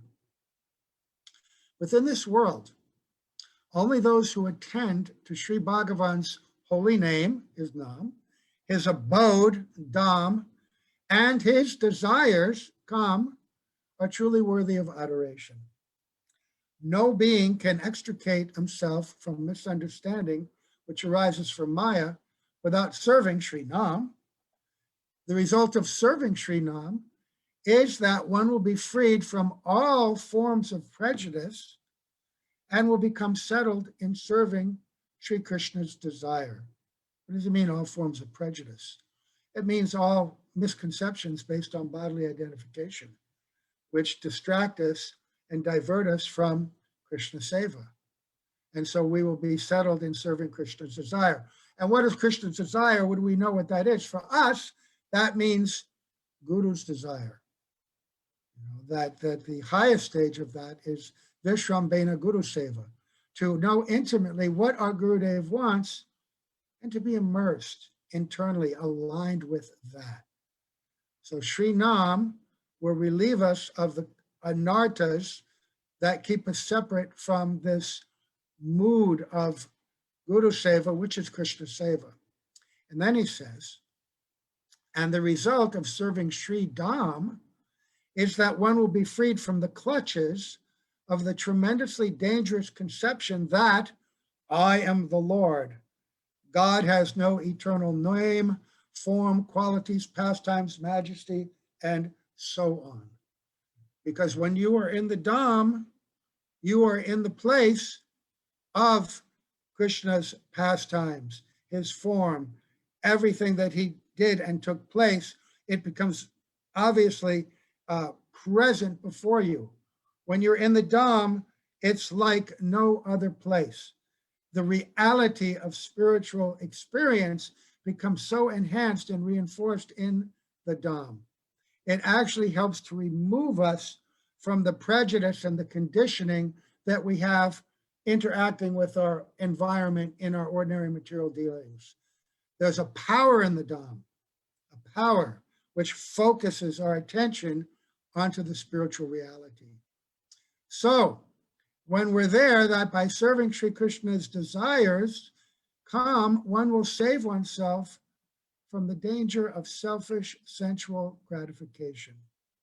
Thus, freed from transient lust, one will become firmly established in serving the transcendental Kamadev Sri Krishna, as well as the Kama Gayatri. Okay, so the Dham, being in the Dham, is going to reinforce clear obstacles and help us to engage in our service. He says, if by good fortune we are able to gain attachment to serving the desires of Sri Krishna, then we can reorient the various inferior desires for the material, sensual, and bodily enjoyment that are within us, and reorient the progress of our subtle body and mind, which may have grown apathetic to serving Bhagavan. Then our desires and the path of our mind will follow the trend, the proper trend, he's saying, not the one that we've developed. So anyone who's been living in the West for a long time, that's had the experience of coming to the Dham, Navadvipa, or Vrindavan, and they come in this weak and distracted condition, and then you get to the Dham, focus, enlivenment, the reality and the natural quality of Seva comes into the heart, doesn't it? It certainly does. And this Sankalpa is the first stage of that, to orient yourself, to focus. What am I going to do? What am I not going to do? How do I want to take full advantage of this? Then he says, if we engage ourselves in the service of Sri Dham, then service to the desires of Krishna is available to us. Remember, not coming to enjoy the Dham, but to serve the Dham. And what happens then? When we are in a mood of service, are we devoid of joy? Absolutely not. Service is not joyless and unhappy. Service enlivens the soul. And so a lot of people experience when they go to Parikarama, first day or two is really great. Then it gets a little harder and struggle. You're out of your rhythm. You're not eating like you like. You're not sleeping like you like. You're getting tired. It's hard. It's difficult. and then you push through it, and then after some time, all of a sudden, and then you become extremely happy. And then you become lamenting because, oh my God, it's going to end, it's going to end, it's going to end, and then you have to leave. But anybody who seriously goes and takes this Parikarama seriously, they can get that special enlivenment and focus. What does Dham mean? He says it can mean raise, prowess, influence, home, place, body, birth, and so forth. He says, according to truly learned servants of God, Sri Dham should be accepted in its sense as that in which there is no malice, no jealousy, or evascence, I don't know what that means, and that which is eternally self-manifested, spiritual and blissful. So in the Dham, it's devoid of those negative emotions and feelings, and it's self-manifested spiritual joy. So when we're there, we want to be very conscious of not allowing the tendency towards envy, jealousy, malice towards others to rear its head, because that's opposed to being in the Dham. When we're in the Dham, we want to cultivate favorable feelings as far as possible. Now he says something really amazing. By adventing himself in this Dham, Sri Chaitanya Dev has made the world conscious of its transcendence. This Dham is not an ordinary place. It's a transcendental place. Bhaktisiddhanta says something very humble. He says that we failed to realize the exaltation of Sri Dham. We had no tendency to serving Sri Dham, and not so much faith in the worshipable deity form of Sri Bhagavan. We remained absorbed in study, sure of our notion that we could vanquish everyone on earth through our expertise in dialectics, the splendor of our erudition, and the glory of our exemplary character. But then some holy saints, his father, Bhaktivinoda Thakur, his mother, his guru, Gorsh Kishore Das Babaji Maharaj, they were engaged in serving Sri Dham, and they enlightened us. They told us that the very service to Sri Dham that we had been neglecting would in fact bring us the highest welfare. In fact, just before he left this world, Bhaktivinoda Thakur had given Srila Saraswati Prabhupada instruction. His mother, Srimati Bhagavati, the same thing, to serve Sri Dham Mayapur and to spread the glories of that holy Dham to the world by printing and distributing transcendental literatures, which will explain it. So he concludes by this. I know I'm almost done here. He who seeks connection with Sri Dham finds that his attachment to domestic life soon expires. Then his service to Sri Nam, which is the means of attaining true blessedness, soon carries him to the true goal, service to Sri Krishna's Kam. So there's an interconnection there. They're not separate. Sri Nam, Sri Dham, Kam, service to Krishna's desires, chanting appropriately Sri Nam, being in Sri Dham or serving Sri Dham.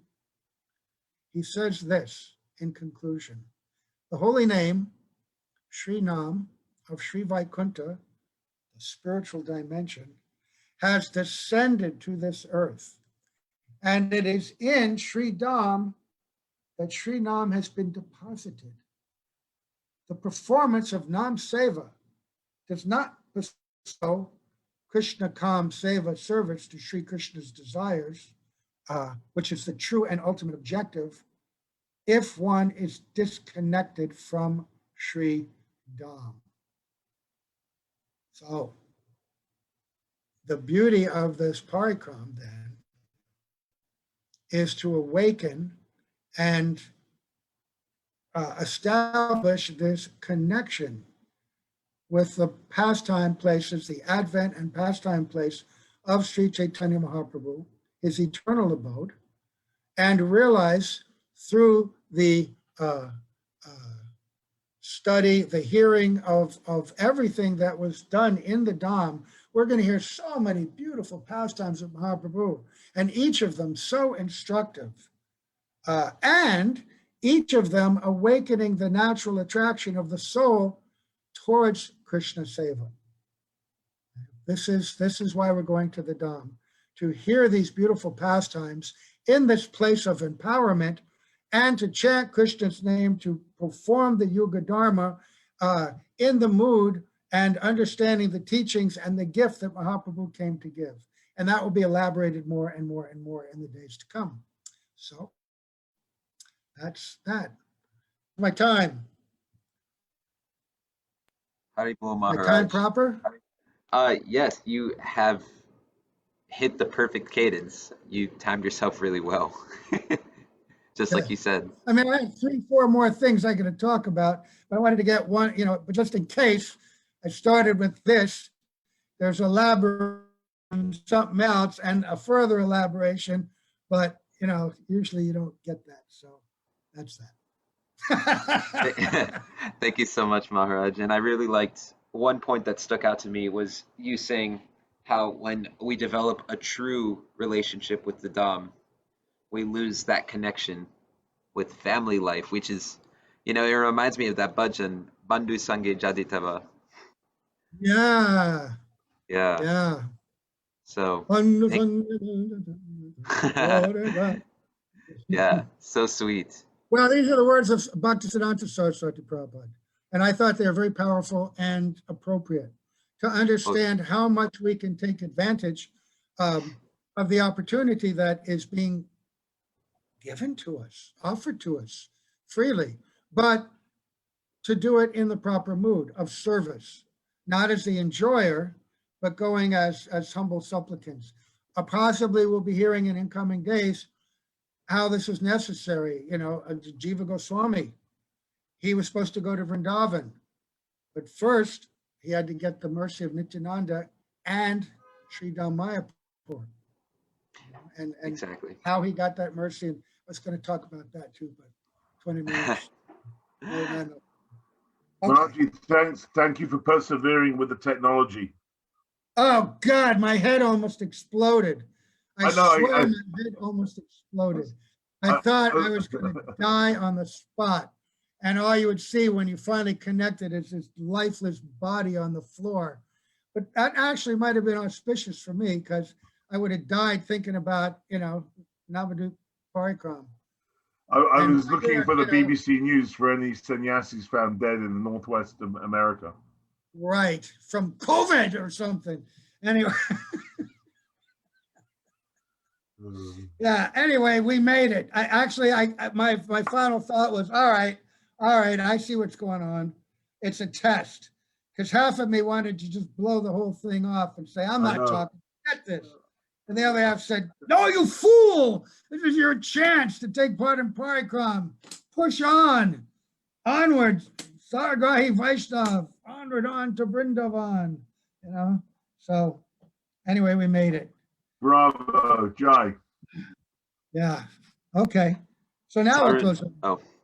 Any more speakers happening? Yes, we are. Well, right now we're gonna play the next video, and then we're deciding what's the next point of action because of some technical difficulties. But right now we have this video to play. So shall I play it, or Tarun, are you gonna do it? I'm gonna do it. Please, thank you. And Vishnu, we'll go to Q&A next. Okay, so the Q&A is after the video. Yeah.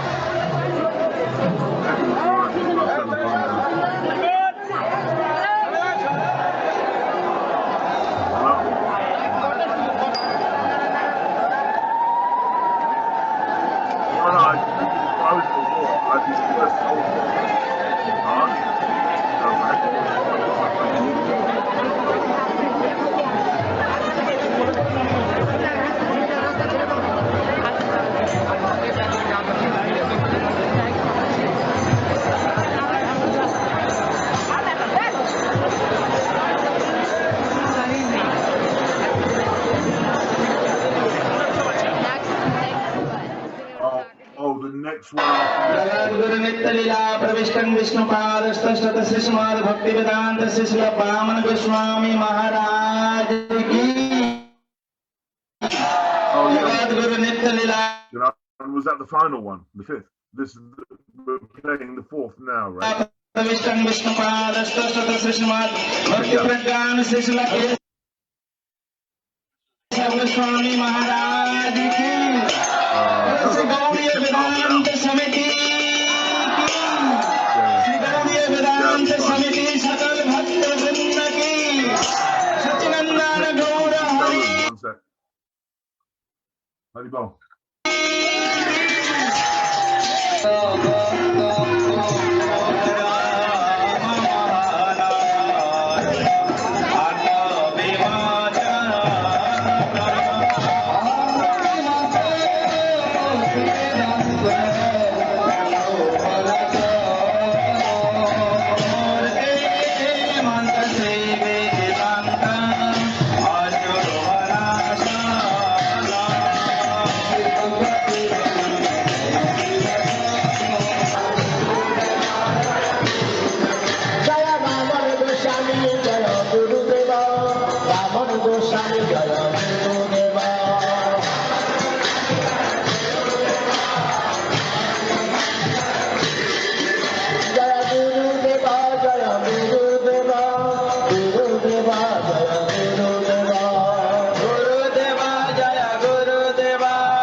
नमो विष्णुपादाय गौरपृष्ठाय भूतले श्रीमद् भक्ति प्रज्ञान केशवैज्ञान अतिमत्तचरित्राय स्वाश्रितानां सपादि जीव दुःखे सदाकाय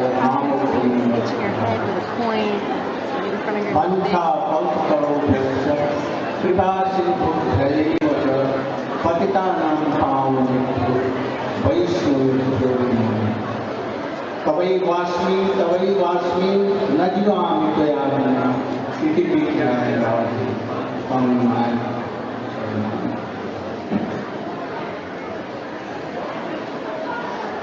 आज আমরা শ্রী গৌড়ীয় বেদান্ত সমিতি আমার জন্মস্থানেতে পারমার্থিক জন্ম স্থানেতে এসেছি।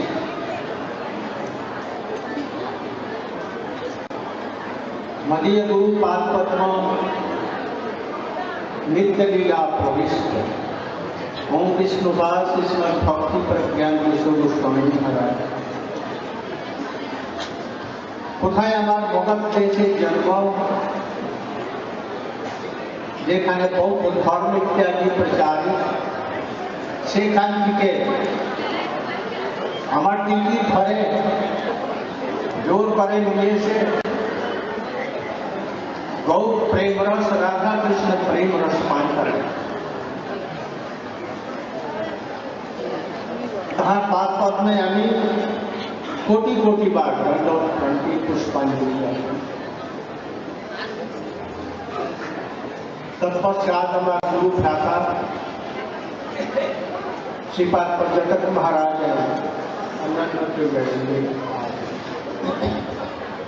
वैष्णव और वैष्णवी আমাদের পরম সৌভাগ্য যে আমরা এই স্থানে এসেছি। এইখানে আমাদের গুরু মহারাজের সমাধি স্থল এখনো বর্তমান তিনি আছেন। পূজ্যপাদ বামন মহারাজের এইখানে সমাধি স্থল তিনিও বর্তমানে আছেন।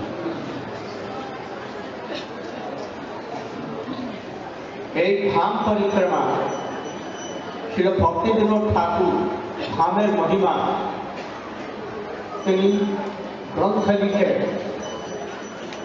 कृष्ण गौ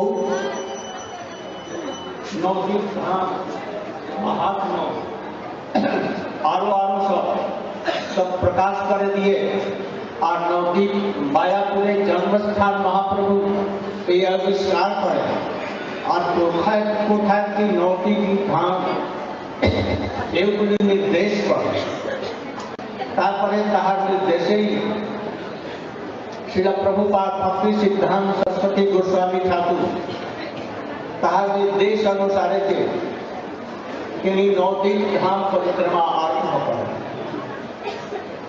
नौटी थाने नौटी गौड़ीय मठ स्थापन कर दैनिक नदिया पत्र साप्ताहिक गौड़ीय मासिक गौड़ीय हार्मोनिस आदि भागवत इत्यादि समस्त करे और बहु ग्रंथ प्रकाश करे श्री चैतन्य महाप्रभु धामे सब प्रकाशित करे तखन থেকে এই পরিক্রমা চলে আসছে পরবর্তীকালে প্রভুপাদের পরে তাহার সারস্বত গৌড়ীয় বৈষ্ণবের অন্ধকার যুগ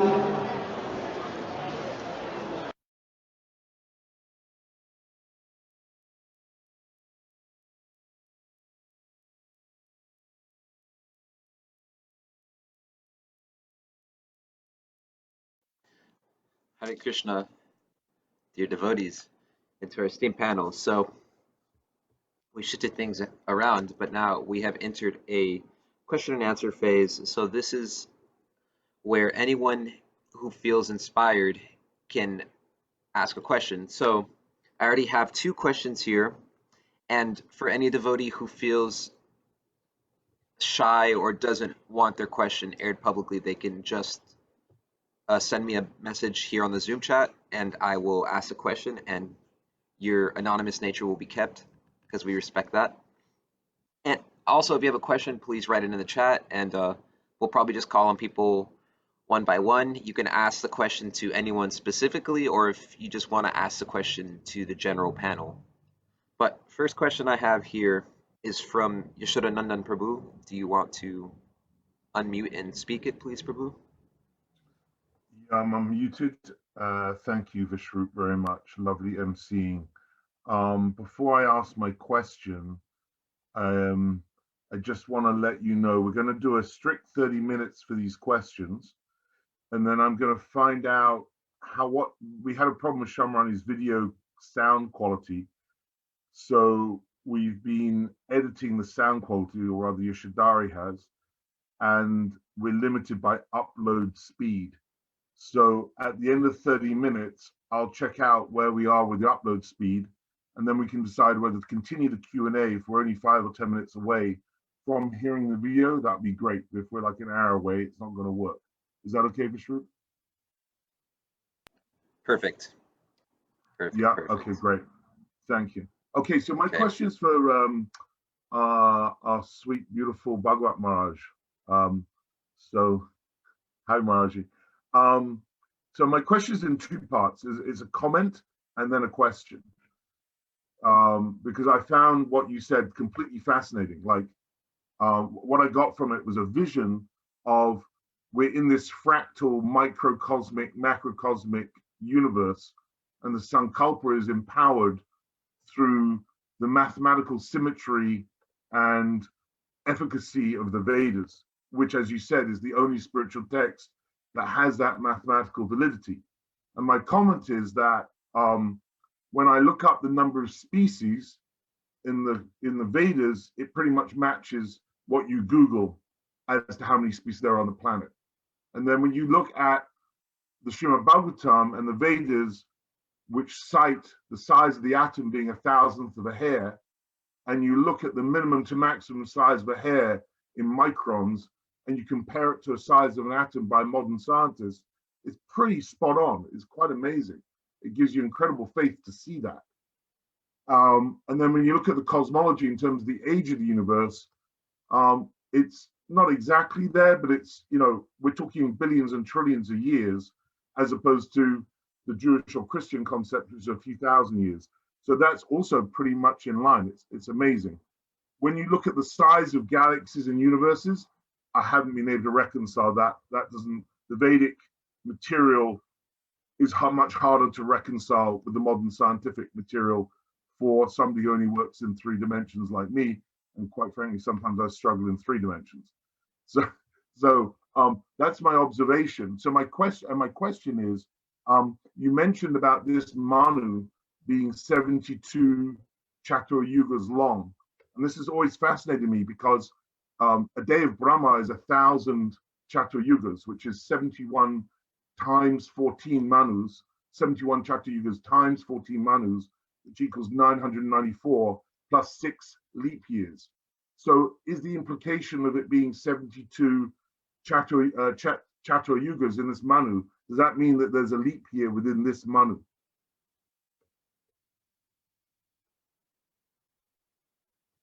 You're on mute, Maharaj. Maharaj, you're on mute. You're mute. You're on mute.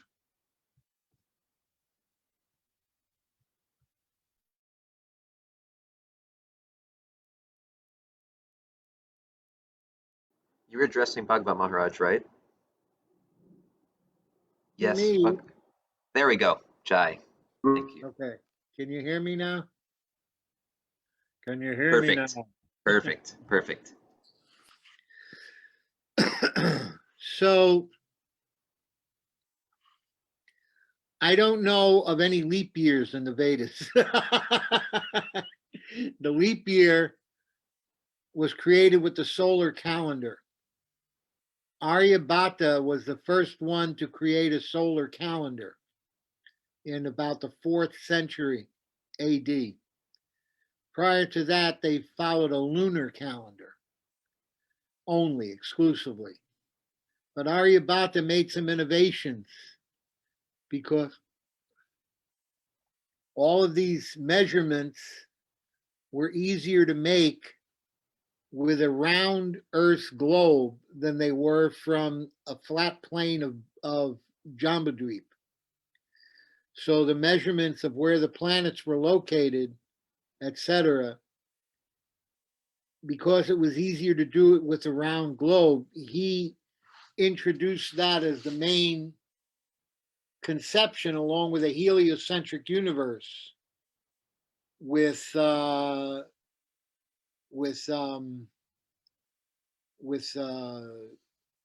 sun in the center and the planets circling the sun, as opposed to the concept of Jambudvip where the sun is going back and forth over the flat Earth. So Aryabhata did this, of course, way before Galileo and Copernicus and all these other people. So that's when we get into the Western calculation based on a solar calendar, we come up short a few hours every year, which adds up to a day after 4 years, so they have a leap year. I'm not sure who is where you would. I never read anything about a leap year in Manvantara years or in Brahma years. Maharaj, if you look at the Vedas, it says there's 71 yuga cycles in a Manu, and there are 14 Manus, and 71 times 14 is 994. So where did you get the other 6 from? It's probably 71 being said in a general way, 71 and change. That's probably what they mean. I'm sure they could be more precise, and I'm sure it's more precisely written somewhere. But for our purposes in the Bhagavatam, we only read about 71. So I could look into this more for you if you're interested. But the important thing to understand is that everything, I did this whole article about the history of Mass coming from the Vedas. And you look at all the quotes. Einstein said that without the Vedic literature, without the Hindus, we wouldn't have numbers. And without numbers, we couldn't have science. Simon Laplace, who was the French Newton, said that their explanation of all of the single numbers, each one having its own assigned value and a greater value within the context of the rest of the numbers, was a brilliant manifestation of wisdom in terms of mathematics, because prior to that, in Europe, we had Roman numerals. Rome had conquered all of Europe, and Roman numerals was the standard. Try doing algebra with Roman numerals. I mean, that would not possible. So. Actually, Pythagoras, the Greek, said that all maths came from the Ganges. Yes, and Lancelot Hogben, who's one of your countrymen, said that the greatest contribution to Mass came from the Hindus in the form of the number 0. He said without 0, we couldn't do mathematics. You know, that 0 was so important. And I mean, I could go on. Heisenberg and Schrodinger both said that by understanding Vedanta, you could understand quantum physics. And Josephson said that Vedanta and Sankhya are the explanations of mind and thought that are based in the conceptions of quantum physics. So, you know, all of the Nobel Prize winning quantum physicists have attributed mathematical wisdom to the Vedic sciences as the source of the Vedic sciences. Tesla, by the way, studied Vedanta with Swami Vivekananda. He was the one who was trying to find a mathematical formula for the unified field, which eventually Einstein found. And so like this, there's so many attributions to the concept of the Vedic literature being the source. And when you think of all of that mathematical knowledge and all of the preciseness in their calculations of the history of the universe, you know, where Sagan is saying that it mirrors modern mathematical calculations, then when you hear a calculation like the soul is 1/10,000th the tip of a hair, it lends credence to the possibility that this is a real thing, that this is something mathematically calculatable, if that's a word. I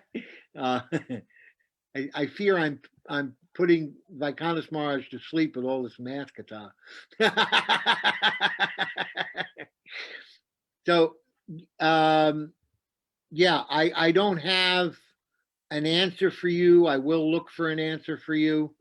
But I just wanted to sort of give the devotees a sense of our, you know, Mahaprabhu's talking about Trinada peace and Ichena humility, a sense of our minuteness within the place of this entire cosmography, you know, and how that is embraced within this vow that we make.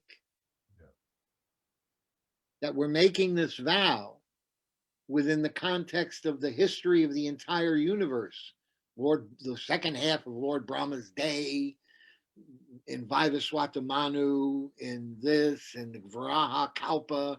I mean, we're talking about numbers in the quadrillions, you know, huge numbers here. And yet we're talking about them in relationship to ourselves, a very finite, tiny entity, which is only going to be here for 70 or 80 years if we're lucky. And we're making this vow to this huge cosmogonal edifice, all the different personalities and the entities. And that was another thing I wanted to make a point about, that they're persons. They're all persons. The day, the night, the dark fortnight, the light fortnight, this, that, everything is a personality.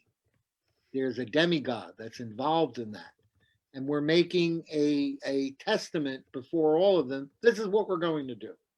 We're going to make this vow to perform this Parikarama. So I felt that it had some value. I certainly appreciated a lot the beautiful Katha of Rasika Mohan about the different aspects of the Navadvipa Dham and Vaikhanas Maharaja's Katha about the practice of Parikarama. But I wanted to talk about the gyan that was related to this vow, in terms of our relationship to the vow and the enormity of what was taking place. I hope I didn't disappoint anyone. Honorable Maharaj, no problems at all. It's good to have the well-roundedness, because if everyone just spoke the same, it would be like, oh, here we go again. But no, everyone has their specialty. It's really great. I also like that you're drinking from an orange teacup. Yeah. So we have found a solution for the tech issues with Srimati Symarani Didi's spoken kata. So the question and answer session hasn't been canceled, but it's just being moved a little bit. We're gonna instead move the video to now while we still have some devotees here, and then after that we will address the rest of the questions. I have at least a couple, like 5 questions. So Yashodhari Didi, are you there? Can you share your screen for Srimati Symarani Didi's Yeah, video? I can. Just let me know if you can't hear it, or if any Okay. problems come. I might not be able to see it. Okay. Okay, go ahead.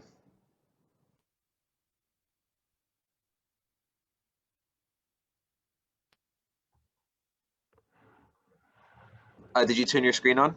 Share screen? Oh, there we go.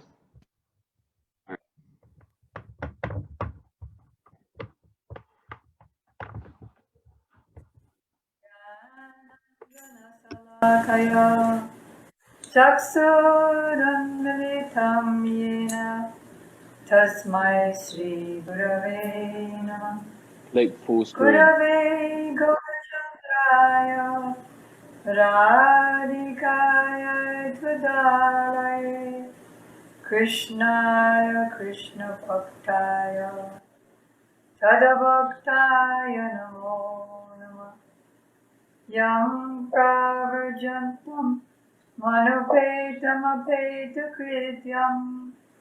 Dvaipayano Virakatarvajuhava O Tridi Tanmayataya Tarvo Banedo Tam Sarvabhuta Hridayam Munimanatosmi Bhaktya Vihina Aparada Lakshay Chiptasya Kamadi Tarangamadye Kripamaikam Sharanam Prapadyam Vrande Namaste Charanarvindam Tavaivasmi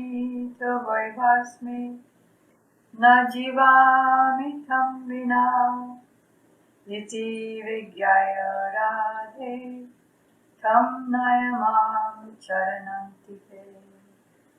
First, I offer my unlimited obeisances in the dust of the lotus feet of my most worshipful Diksha Gurudev. Nitya Lila Pravishta Om Vishnupad Astotra Sat Sriman Srila Bhakti Vedanta Swami Prabhupada, and the same unlimited obeisances in the dust of the lotus feet of my most worshipful Shiksha Gurudev, Nitya Lila Pravishta Om Vishnupad Astotra Sat Sriman Srila Bhakti Vedanta Narayan Goswami Maharaj. The Srila Bhakti began Bharati Goswami Maharaj, to our Param Gurudev Srila Bhakti Pragyan Keshava Goswami Maharaj, and Srila Bhakti Siddhanta Saraswati Thakur Prabhupada, and all of his divine associates, and to all the beautiful assembled devotees. So today we are celebrating the Sankalpa, the day before the Parikarama of Sri Navadvipa Dham. I believe Bhagavat Maharaj discussed the various exact vows. We hear Srila Gurudev speaking in Sanskrit, or any of his representatives speaking in Sanskrit, at the bank of the Ganges River in Navadvipa. So today I think you got the opportunity to understand the English translation. Who I am, when I'm making the vow, what vow it is, what gotra I'm in, the Achyuta gotra. Although Srila Gurudev said to a few devotees, what gotra are you in? And they said, are you in Achyuta gotra? He said, yes, I am not in Achyuta gotra, he said. I'm in Radha gotra. Because all Gaudiya Vaisnavas prefer to see Krishna as subordinate to Srimati Radhika. I remember once Srila Prabhupada discussed a song of Sriman Narottam Das Thakur, which says that Srimati Radhika is the master of Vrindavan, which is not different from Navadvipa, and Krishna is like her ornament. So we won't be discussing the exact Sankalpa prayers. We'll be discussing an introduction to the Parikarama.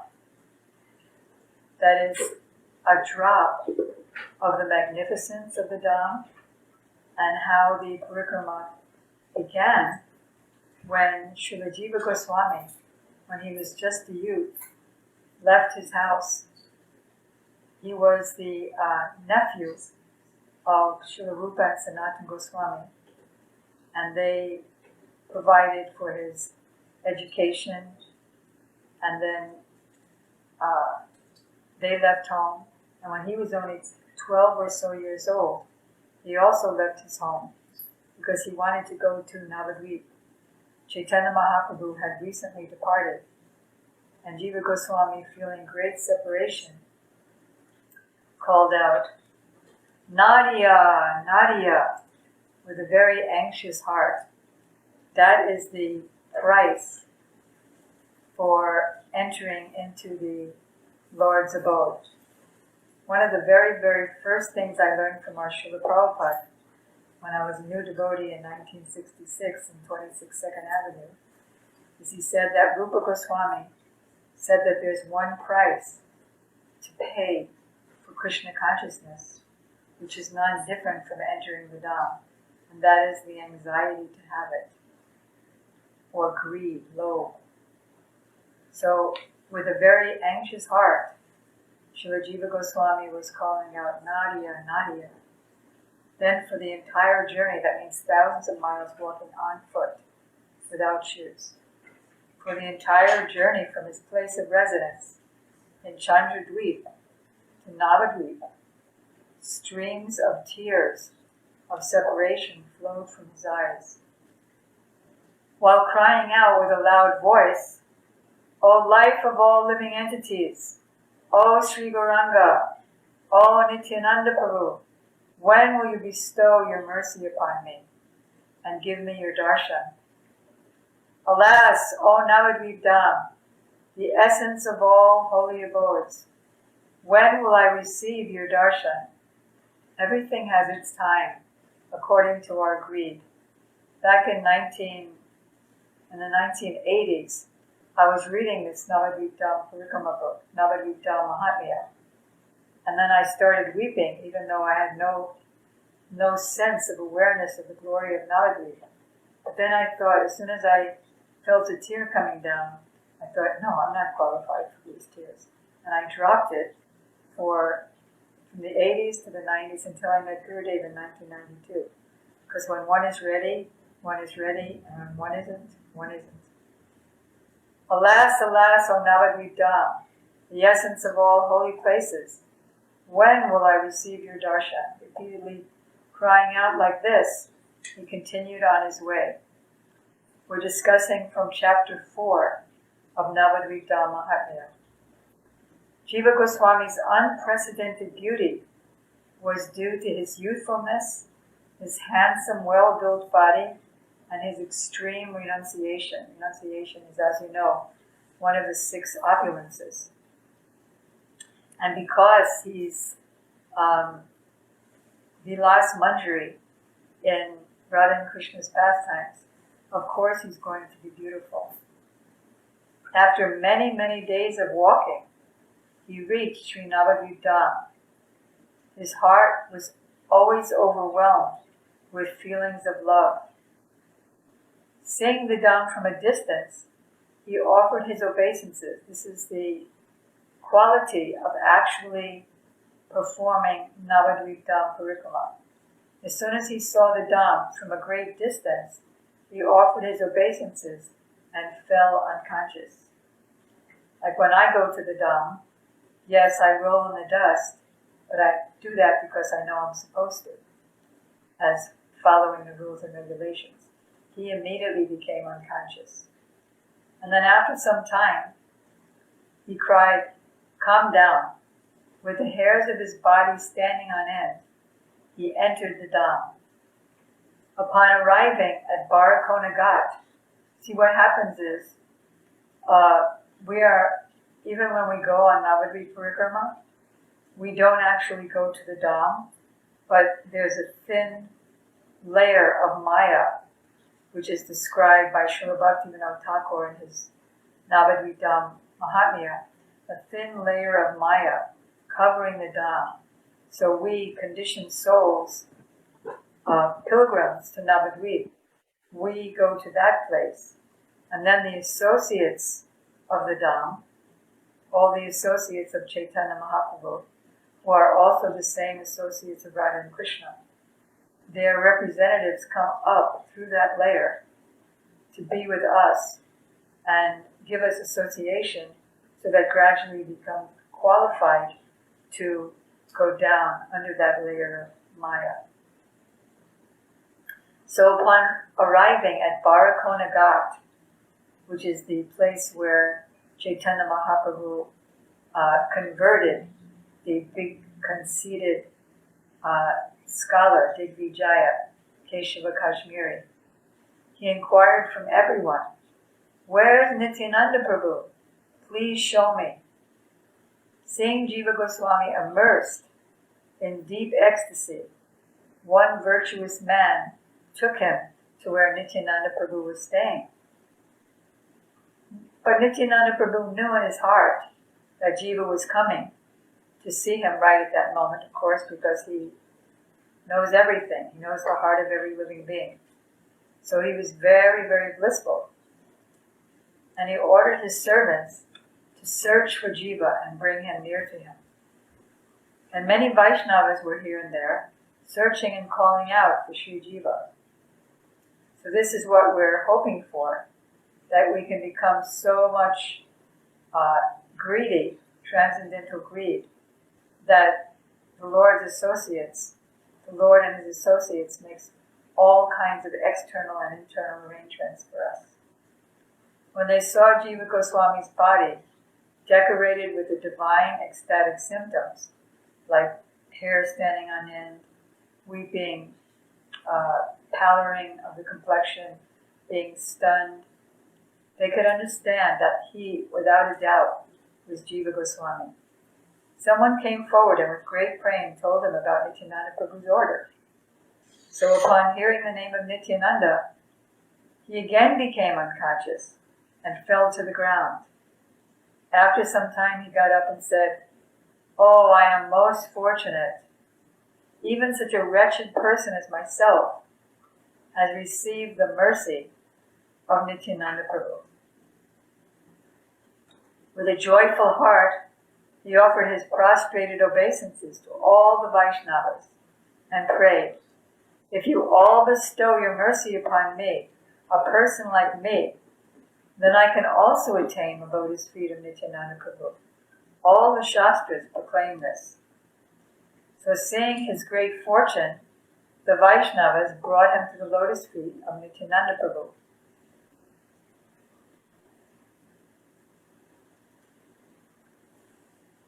And then they had a great festival. In other words, with delighted hearts, they smeared the dust of the lotus feet of Nityananda Prabhu and Jiva Goswami all over their bodies. That was their festival. They all took him to Nityananda Prabhu, who, Nityananda Prabhu in the meantime was in a semi-conscious state, singing time to time the pastimes of Krishna in the midst of so many Vaishnavas. Seeing his transcendental form, extraordinary transcendental emotions in the body of Jiva Goswami, I said that wrong. Seeing Nityananda Prabhu's form, extraordinary emotions arose in the body of Jiva Goswami. And he was thinking, Jiva Goswami was thinking, "Oh, what an unprecedented beauty I have seen today." Again he fell unconscious. He keeps getting up and falling down. Nityananda Prabhu, who was supremely compassionate, personally lifted him up and accepted him as his own associate. And then again, overcome by emotion, and now with folded palms, Jiva Goswami began to speak. "O Lord, you are the form of the universe, the abode of the universe, and you're directly Sri Balaram yourself. What do I know of your noble virtues? You are my eternal master, and I'm your eternal servant. My only longing is to attain shelter of your lotus feet." I once asked Srila Gurudev back in 1992, "Can I become Krishna conscious in this life?" He said, "Oh yes, if you're like Raghunath Das Goswami, who said, 'If you don't give me your service, I won't be able to live for another moment.'" And he was actually feeling that. One who receives your mercy can easily attain Mahaprabhu's lotus feet and become immersed in nectar-like praying. Even if someone worships Gauranga in his heart for hundreds of births, without your mercy, he's unable to attain Mahaprabhu. If Gaurahari wishes to punish someone, you can protect him. But if you punish someone, Mahaprabhu cannot protect him. So please, on the strength of my pious credits, I receive your shelter. Please give me your mercy that I can attain the Lord's lotus feet, and please take me on Navadvipa Parikarama.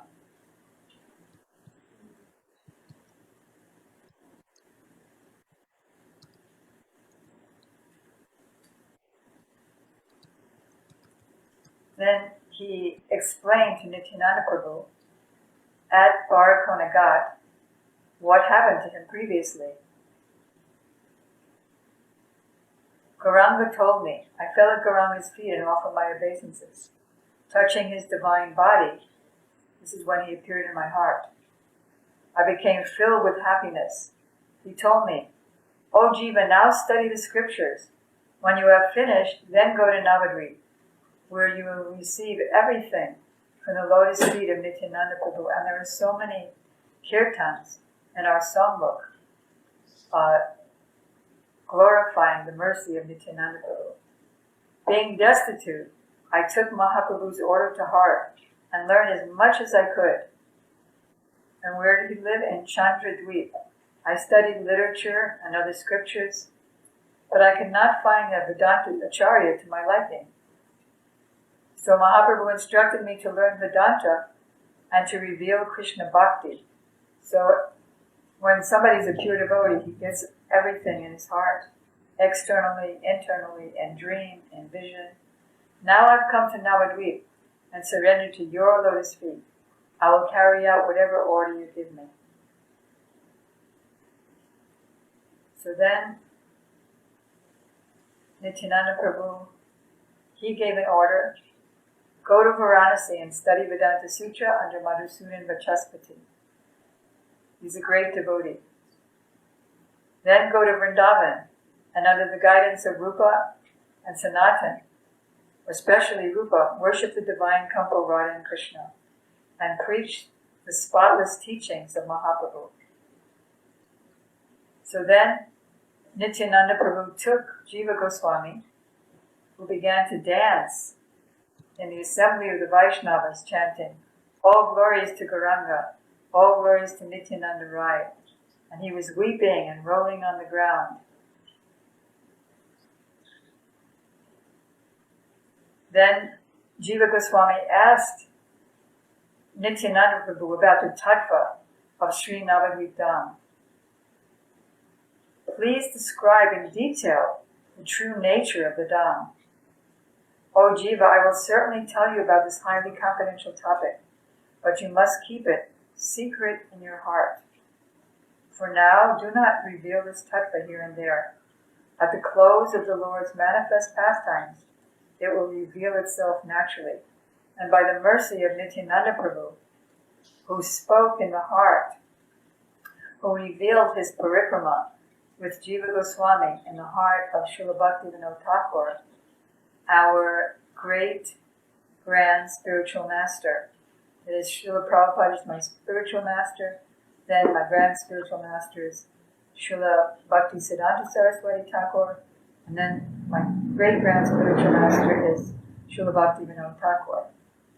My Shiksha Guru is Srila Gurudev Bhaktivedanta Narayan Goswami Maharaj, Param Gurudev Srila Bhakti Pagan, grandfather Guru Srila Bhakti Pagan Keshava Goswami Maharaj, great-grandfather Srila Bhakti Siddhanta Saraswati Thakur Prabhupada, and great-great-grand spiritual master Srila Bhaktivinoda Thakur. He is non-different manifestation of Gadadhar Pandit, who himself is Srimati Radhika. And he's also Kamala Manjari, one of the most dear maidservants of Srimati Radhika. So in his trance, Nityananda Prabhu and Janava Devi, his eternal consort, revealed the pastimes and the tattva of Sri Navadvipa Dham, revealed the pastime of Nityananda Prabhu taking Jiva Goswami all over Navadvipa and describing the pastimes at each place. So the real nature of Navadvipa Dham is described by Nityananda Prabhu himself, who is not different from Balaram, who is Dhameshwara. He manifests the Dham. This Navadvipa is the essence of all holy abodes. After crossing the river Viraja and the Brahmadam, impersonal Brahmajyoti, and so on, one comes to Vaikuntha. Beyond Vaikuntha is Svetadvipa, Goloka, and so on. Above Goloka is Krishnaloka, Gokul and Vrindavan. This abode has two transcendental moods. That which nourishes sweetness and that which nourishes mercy. So the mercy dham is Navadvipa, non-different from Vrindavan, but mercy is prominent, and in Vrindavan, the sweetness is prominent. But all the sweetness of Radha and Krishna are in Mahaprabhu. So all the sweetness is there in his mercy. Just very interesting. I just wanted to take a few moments. It's although the time just about ran out already. This island is eternally perfect, transcendental, unlimited.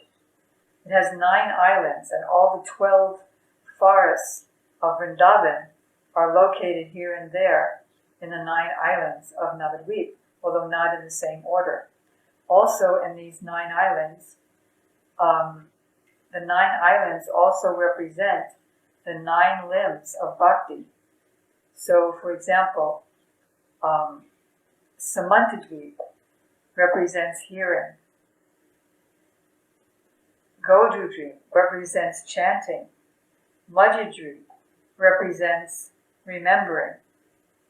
Koladweep represents serving the Lord's lotus feet. Ritudweep represents worshiping. Janudweep represents offering prayers. Modidrumadweep represents engaging as a servant. And finally, Rujadweep represents serving as a friend. So the 12 forests are also there in the 9 islands. For example, Antardweep is Gokul Mahavan. Then, Godudweep is Nandagaon, where countless cowherd boys reside. In this place, Mahaprabhu and Nityananda are absorbed in ecstasy, remembering the cowherd pastimes. Majidweep is part of Kamyavan, the forest in Vrindavan that fulfills all desires. Naimisharanya, where the Srimad Bhagavatam was spoken, is also there in Majidweep. All the Vaikuntha planets are in Navadvipa. Ayodhya, the abode of Lord Ramchandra, is in Navadvipa. All the holy places throughout the world only has part of its potency outside of Navadvipa. The full potency of all the dhams are in Navadvipa, in just little sections of Navadvipa. So in Koladweep is Bahulavan, and Champakhata is Kadiravan. Ritudweep is Radhakund, the highest place in Vrindavan. And it's also nearby Koladweep's Kulia Pahad is Govardhan. Janadweep is Bajravan, Modadrumadweep is Bandiravan, and Mahatpur, because each of the island has different sections, and then each of the sections would be a different forest of Vrindavan. So what an amazing place. And it's shaped like 8 petals. We were reading the other day that all the Vaikuntha planets, unlimited Vaikuntha planets, are situated in one little border of Navadvipa in Mahatpur, in Modadrumadweep. I think that I must have already run out of time, although as soon as anyone who's a teacher knows that as soon as you start speaking, you don't want to stop anymore because so many thoughts come. But I'll just mention very quickly that Srila Gurudev very, with force, likes to give this lecture that Navadvipa is the most superior place, more than Jagannath Puri, more than Godavari, although the highest transcendental discussions were going on with Ramananda Rai and Godavari, and the great opulence of Lord Chaitanya revealing his single form as Radha and Krishna combined, Rasa Raj Mahabhav, where Radharani was covering Krishna, all the limbs, and then his effulgence was covering hers, and then she was covering his. And although Ramananda Rai is Vishaka, and she has seen Radha and Krishna many times, but when he saw this form of their form combined, he fainted unconscious. And in Jagannath Puri, Chaitanya Mahaprabhu manifested great ecstasies of becoming like a tortoise, all the limbs coming in his body, all the limbs stretching out and being separated by 8 inches when he jumped into the ocean thinking he was the Jamuna, and all of his ecstatic pastimes at the Gambhira. But neither of those 2 places equal a small amount of Navadvipa, just like Dwarka and Mathura. Everything in Dwarka and Mathura and Vaikuntha, they're all inside Vrindavan. So the same thing with Navadvipa. And all the other incarnations, I'm trying to get Ocean in a jar here. All the other incarnations of the Lord and all their abodes are all within the body of Sriman Mahaprabhu. Once somebody asked him, who does Mahaprabhu represent of Krishna when he's in Jagannath Puri and when he's in Godavari and when he's in Navadvipa? Just like there's Krishna in Vrindavan, Dwarkadish Krishna in Dwarka, and Mathura's Krishna in Vrindavan. So which of the Krishnas does Mahaprabhu represent? So he said, why compare him with Krishna? Compare him with Radha. He's Vrishabhanu Nandini, Radharani in Vrindavan in her full feature, Viyogini Radha in Nandagaon when she's feeling separation when Krishna goes to Mathura, just as Mahaprabhu was in that very mood in Jagannath Puri, and Sanyogini in Kurukshetra and Godavari, just like Radharani when she met Krishna at Kurukshetra. And all of those are within Mahaprabhu.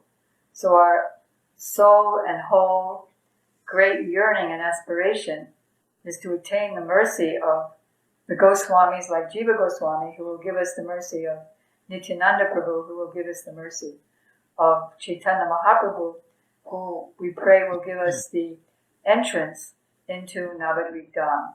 Shri Navadvipa Dham Parikarama ki jai, Sankalpa Din ki jai, Gaur Premanandi. I'm sure I spoke twice over time. Excuse me. Dandava Pranam Panchakalpachuru Gyasta Vipasimudeva Patitanam Pavanebhyo Vaishnavebhyo Namo Namaha. You stay for the whole thing.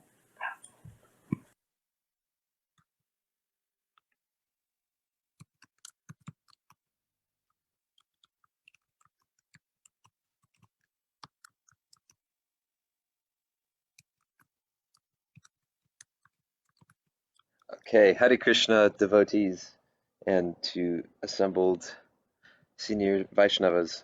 So we are approaching close to the end of our program. I have so far 5 questions, and in the interest of all the people who had their questions asked and wanted to get an appropriate response, I'm going to ask the panel in almost in a kind of a funny manner to try their best to leave their answers to be these clear, concise, 60-second answers. Maybe you disagree with me, and I'm so sorry if this is wrong. But so yes. So the first question I have here, and this is not to anyone specifically. It's an anonymous question. Hold on one second. I have it here on my phone. Where did it go? Okay. So the first question, anonymously asked, what do we do if we are too bogus or too weak to manage to complete any vow? So that's the first question.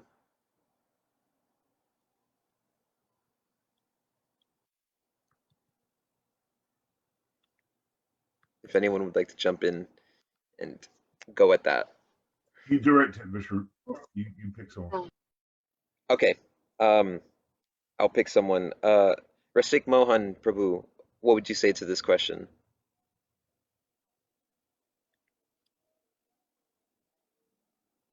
Oh, people are on mute. Excuse me. Thank you for calling me out on that, Maharaj. Okay, give me 1 second. All right. Vaikhanas Maharaj is unmuted, and I think Rasika Mohan had to leave, or is he still here? No, I think Rasika Mohan had to leave. But I have Vaikhanas Maharaj and Bhagavata Maharaj, so please share with us. I can repeat the question. No, I know the question. Okay. Because I deal with it on a daily basis. And it's a question that is covered over and over again, especially by Vishwanath Chakravarti Thakur, Bhaktivinoda Thakur. And the only solution or answer is regret and remorse. which are symptoms of sincerity. That everybody goes through a stage of anishtata bhakti of varying degrees. And in the beginning, anarthas are very difficult to overcome. And in the 11th canto, you can go to 6th chapter of Jaiva Dharma, and he quotes this verse from 11th canto. Because of Jata Shadho. Anyway, Krishna himself is saying that when my devotee, even in the midst of committing undesirable acts, they acknowledge their weakness and they have regret. Again, even in the midst of that act, if they pray to me with sincere remorse, I quickly come to them and purify them. And so Vishwanath Chakravarti Thakur talks about this element of remorse. Bhaktivinoda Thakur talks about it. Gurudev talked about it. We sincerely regret, sincerely repent, pray for strength, and then try our best the next time. Like when you fall off the horse, you get back on it and keep trying. And that's what you do.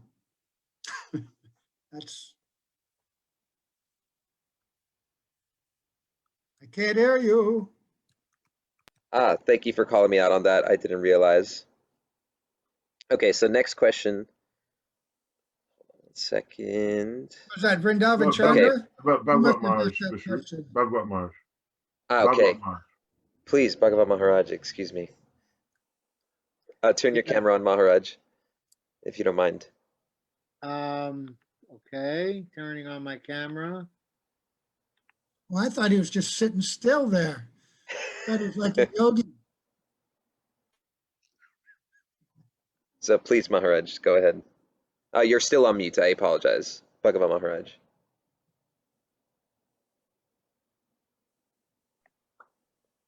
There we go. So yeah, I just published this quote by Srila Prabhupada on my page the other day. Fall down is the pillar of success. So he said, so if you fall down, just try again. Prabhupada was very merciful and accommodating on these regard. And this is at the whole heart of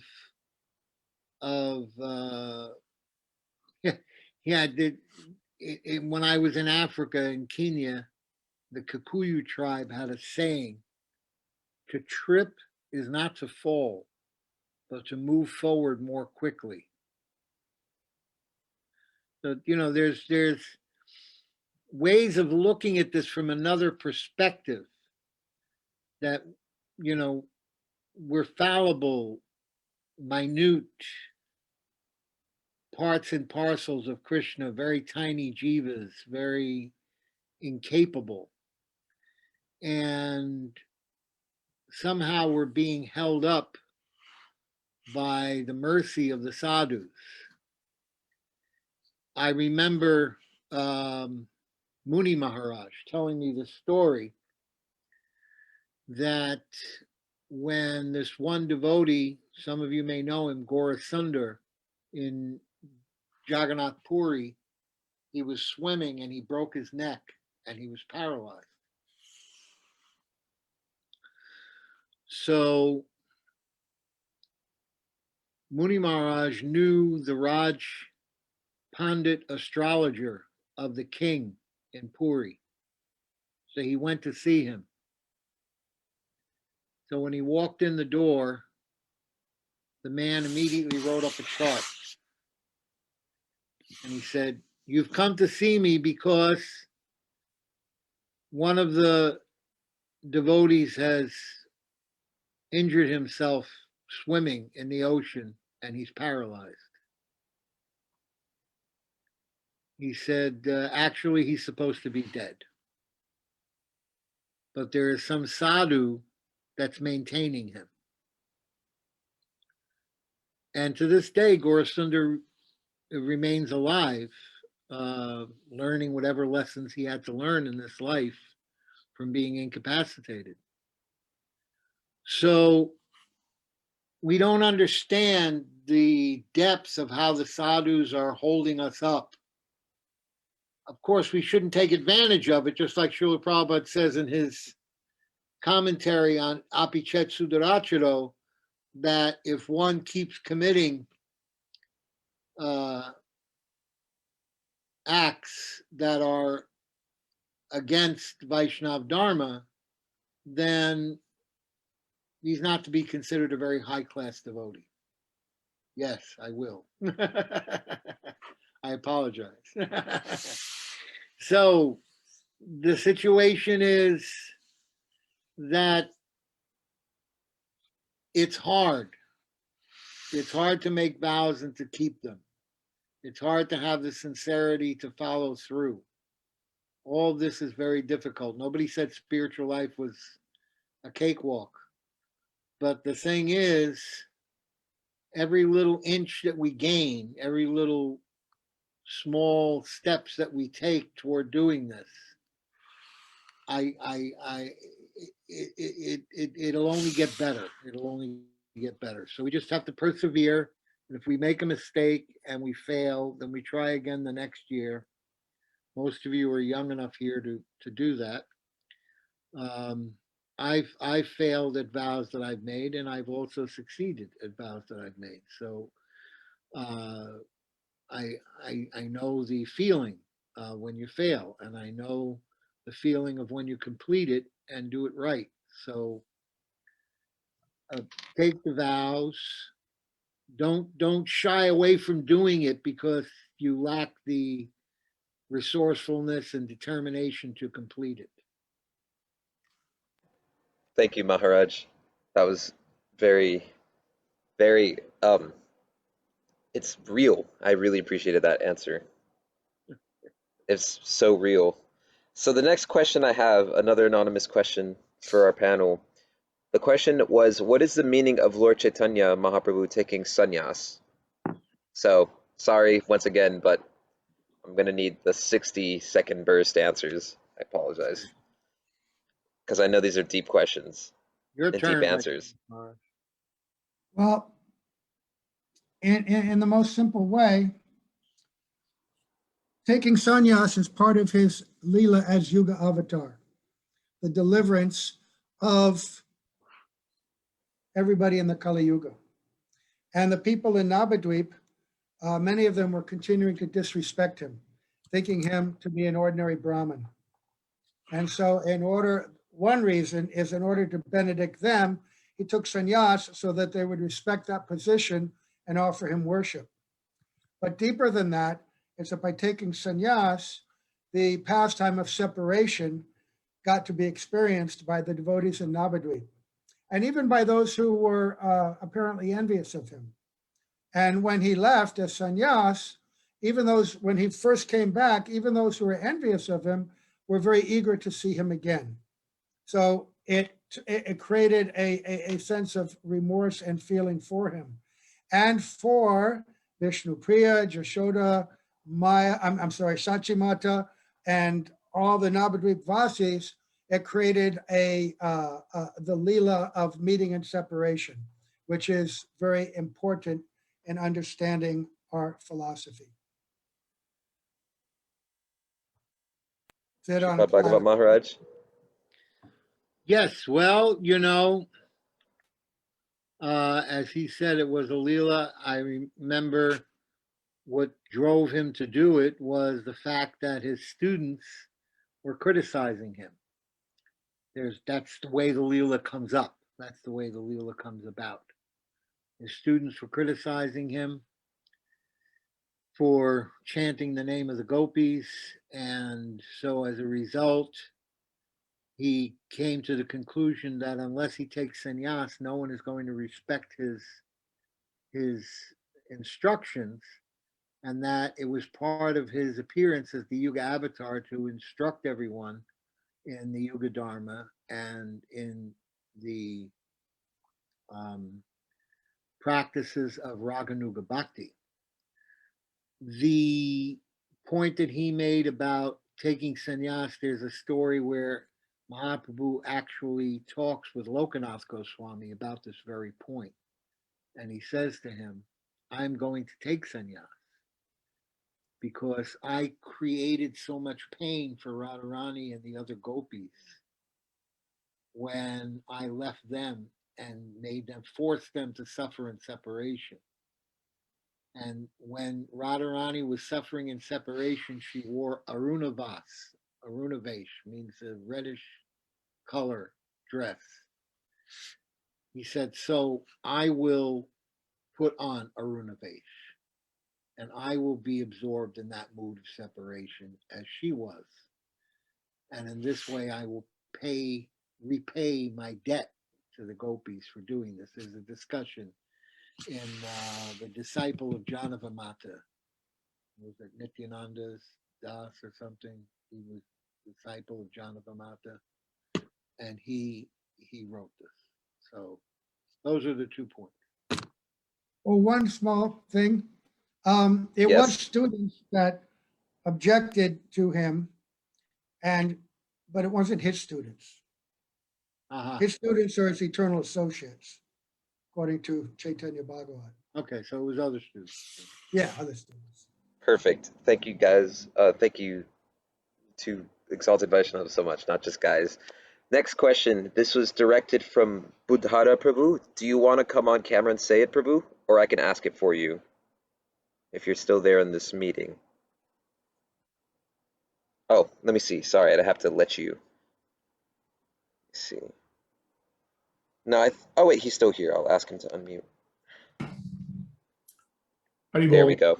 I'm asking a very simple question. When I see the videos of Gurudev and Navadvipa, and immediately the mood comes back to me of those times. In our little boxes that we live in and are confined to in this world now, how can we maybe recreate a bit of the mood of Navadvipa Parikarama in our home? Of course, I guess thanks to Zoomacharya here, we can do that. But do you have anything else to add that might help us inspire that kind of experience?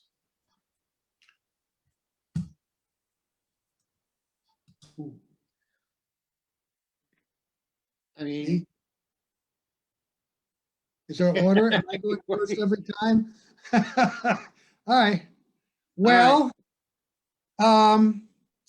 you could get a bunch of loudspeakers and play them really, really loud. Make it really dusty and but that's all external. Invite a bunch of strangers in and push each other around, but that's all external. I think the real thing is what you just said. That's the experience all of us have when we see Srila Gurudev, when we hear him like that. Then, according to the impressions, the samskars that we've accumulated in our heart. Wait a minute, have I ever spoken over a minute?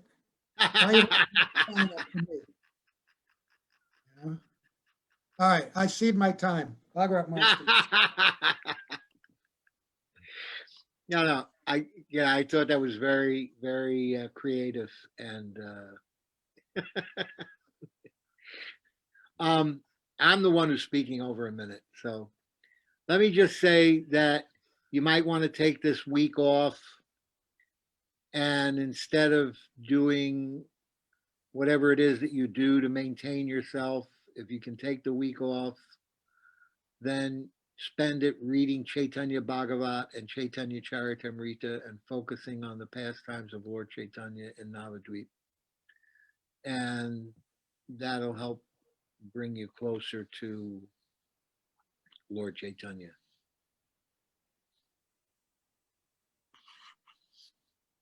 Okay. What do you think, Vaikhanas? No, that was perfect. Thank you both so much. So the next question, let me find it. Here it is. Okay, Kamala Didi, would you like to? I'm going to request that you unmute so you can ask your question.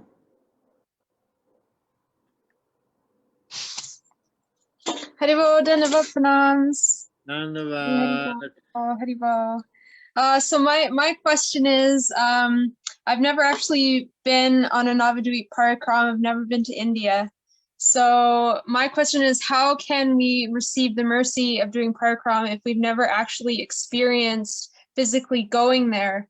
If we watch videos, are you getting some kind of mercy from that, but you're not like physically in the Dham? Or how can you meditate being on Parikarama if you've never been and never had that experience? And properly have the right intention. No, you are getting mercy, but the fact is that there is speciality in attending the Parikarama in person, actually being in the Dham. If you've been there a few times, you develop impressions in the heart, which can be revived and watered by hearing and chanting and watching videos outside the Dham. If you're outside and if you've never been in, watching those videos will create a greed, a deep desire. And that desire is also very powerful. And our guru, and you pray to our gurus, you know, your diksha, your shiksha, your, descendant gurus, and they will help. But Gurudev would always say you should try to go. You can't replace that experience with actually going. Once you've gone, you can water what's already been planted, but going is very powerful and very special. Bhagavata Maharaj, do you have anything that you'd like to add? Oh, he said it. Let's just Okay. Okay. Next. You still hungry? I'm gonna cook. Yasodanandan Prabhu, your mic is on. Okay, next question.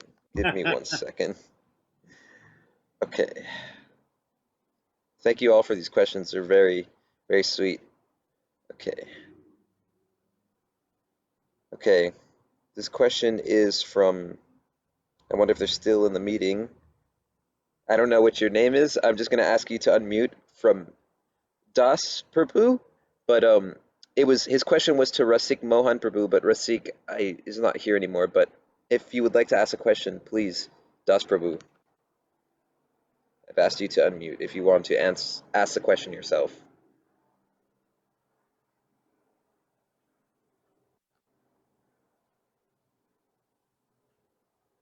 Unless he's not here, or should I just ask the question for him? Go for it, Prabhu. Okay, so here, coming back to his question, which is a very good question, actually. So this is a question to Rasik Mohan. He said, you have said Astasaki and Srimati Radharani preside over the 9 islands in Navadvipa. Do you know which islands are for which 8 Sakis and where this kata can be found? Dandavat Pranams. No. Yeah, I don't know. I don't know. I think that's something he heard in Radhe Kunj, probably heard it from Premananda Prabhu. Yeah. And he probably heard it from Gurudev in some special intimate kind of talk, because I've never seen that written or discussed by anyone. Of course, that doesn't mean Neither have I. But I've never heard that. Wow, okay. That was the world's fastest answer. Yeah, that was very fast. Yeah. No, I've never read it either. I just assumed, like he did, that it was something that came from Prabhuji. Right. Okay. Well, with further ado, we actually were able to get every question answered. So we're going to close our time on the Zoom meeting with one more video from Navadvipa Mandala Parikarama. Hey, you get to hold up a sign also, I know. On time. I know. I'm so sorry. Oh, it's his first time. Give him a break. My first time too. See me holding up a big sign, get it together. I'm merciful, I'm patient. You want to make a transmit to not a piece, Unichena, to not a piece, got to be tolerant, got to be patient, got to be compassionate. I'd love to meet you one day in person, Maharaj. I'm so honored. Oh, it's even better in person. Yeah, it's even better in person. I can tell you. Where do you Okay. live? I live in Miami. Oh, I'm not going to Miami. I've seen too many videos of Miami. Yeah, no, What? no. That place The good scares me. videos, right? The Huh? good videos. The good Oh, videos. they're good videos. Yeah, no doubt. You've seen the videos of our Harinam? Yes. Okay. Yes. Anyway, I don't want to. Guy down there? Madhu? Yeah. Madhu's Yeah, down here. and all the wild half-naked guys and, Anthony Kirtan and all. Yeah. Oh, yeah, man. but Nishringa conducts a Bhagavad Gita class every week, and everybody comes, and it's a very nice class. Oh, yeah. It's a wonderful program. Yeah, it's great. The devotees benefit. Maybe. I'm traveling now. I got my mobile home, so. You got your mobile home today? We'll rope you in somehow, I hope. When are you Ron is finishing it off. Let's go to the video, guys. Okay. So, Tarun, do you have the video or should I broadcast if he's still there? I'm ready. All right, perfect. Go ahead.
That was brilliant. Wow. Really, man, I feel like I was there. That's something that we should all aspire to transport ourselves physically to, because that is incredible. There's nothing like it. So with that, we will end this meeting. Hare Krishna, everyone. We're all still learning on this, but thank you so much to our assembled panel, Sripad Bhaktivedanta Bhagavat Maharaj, Sripad Bhaktivedanta Vaikhanas Maharaj, Sriman Rasika Mohan Prabhu, who was here earlier. Thank you to Srimati, Symarani, Didi, who produced the videos, and to everyone who was here.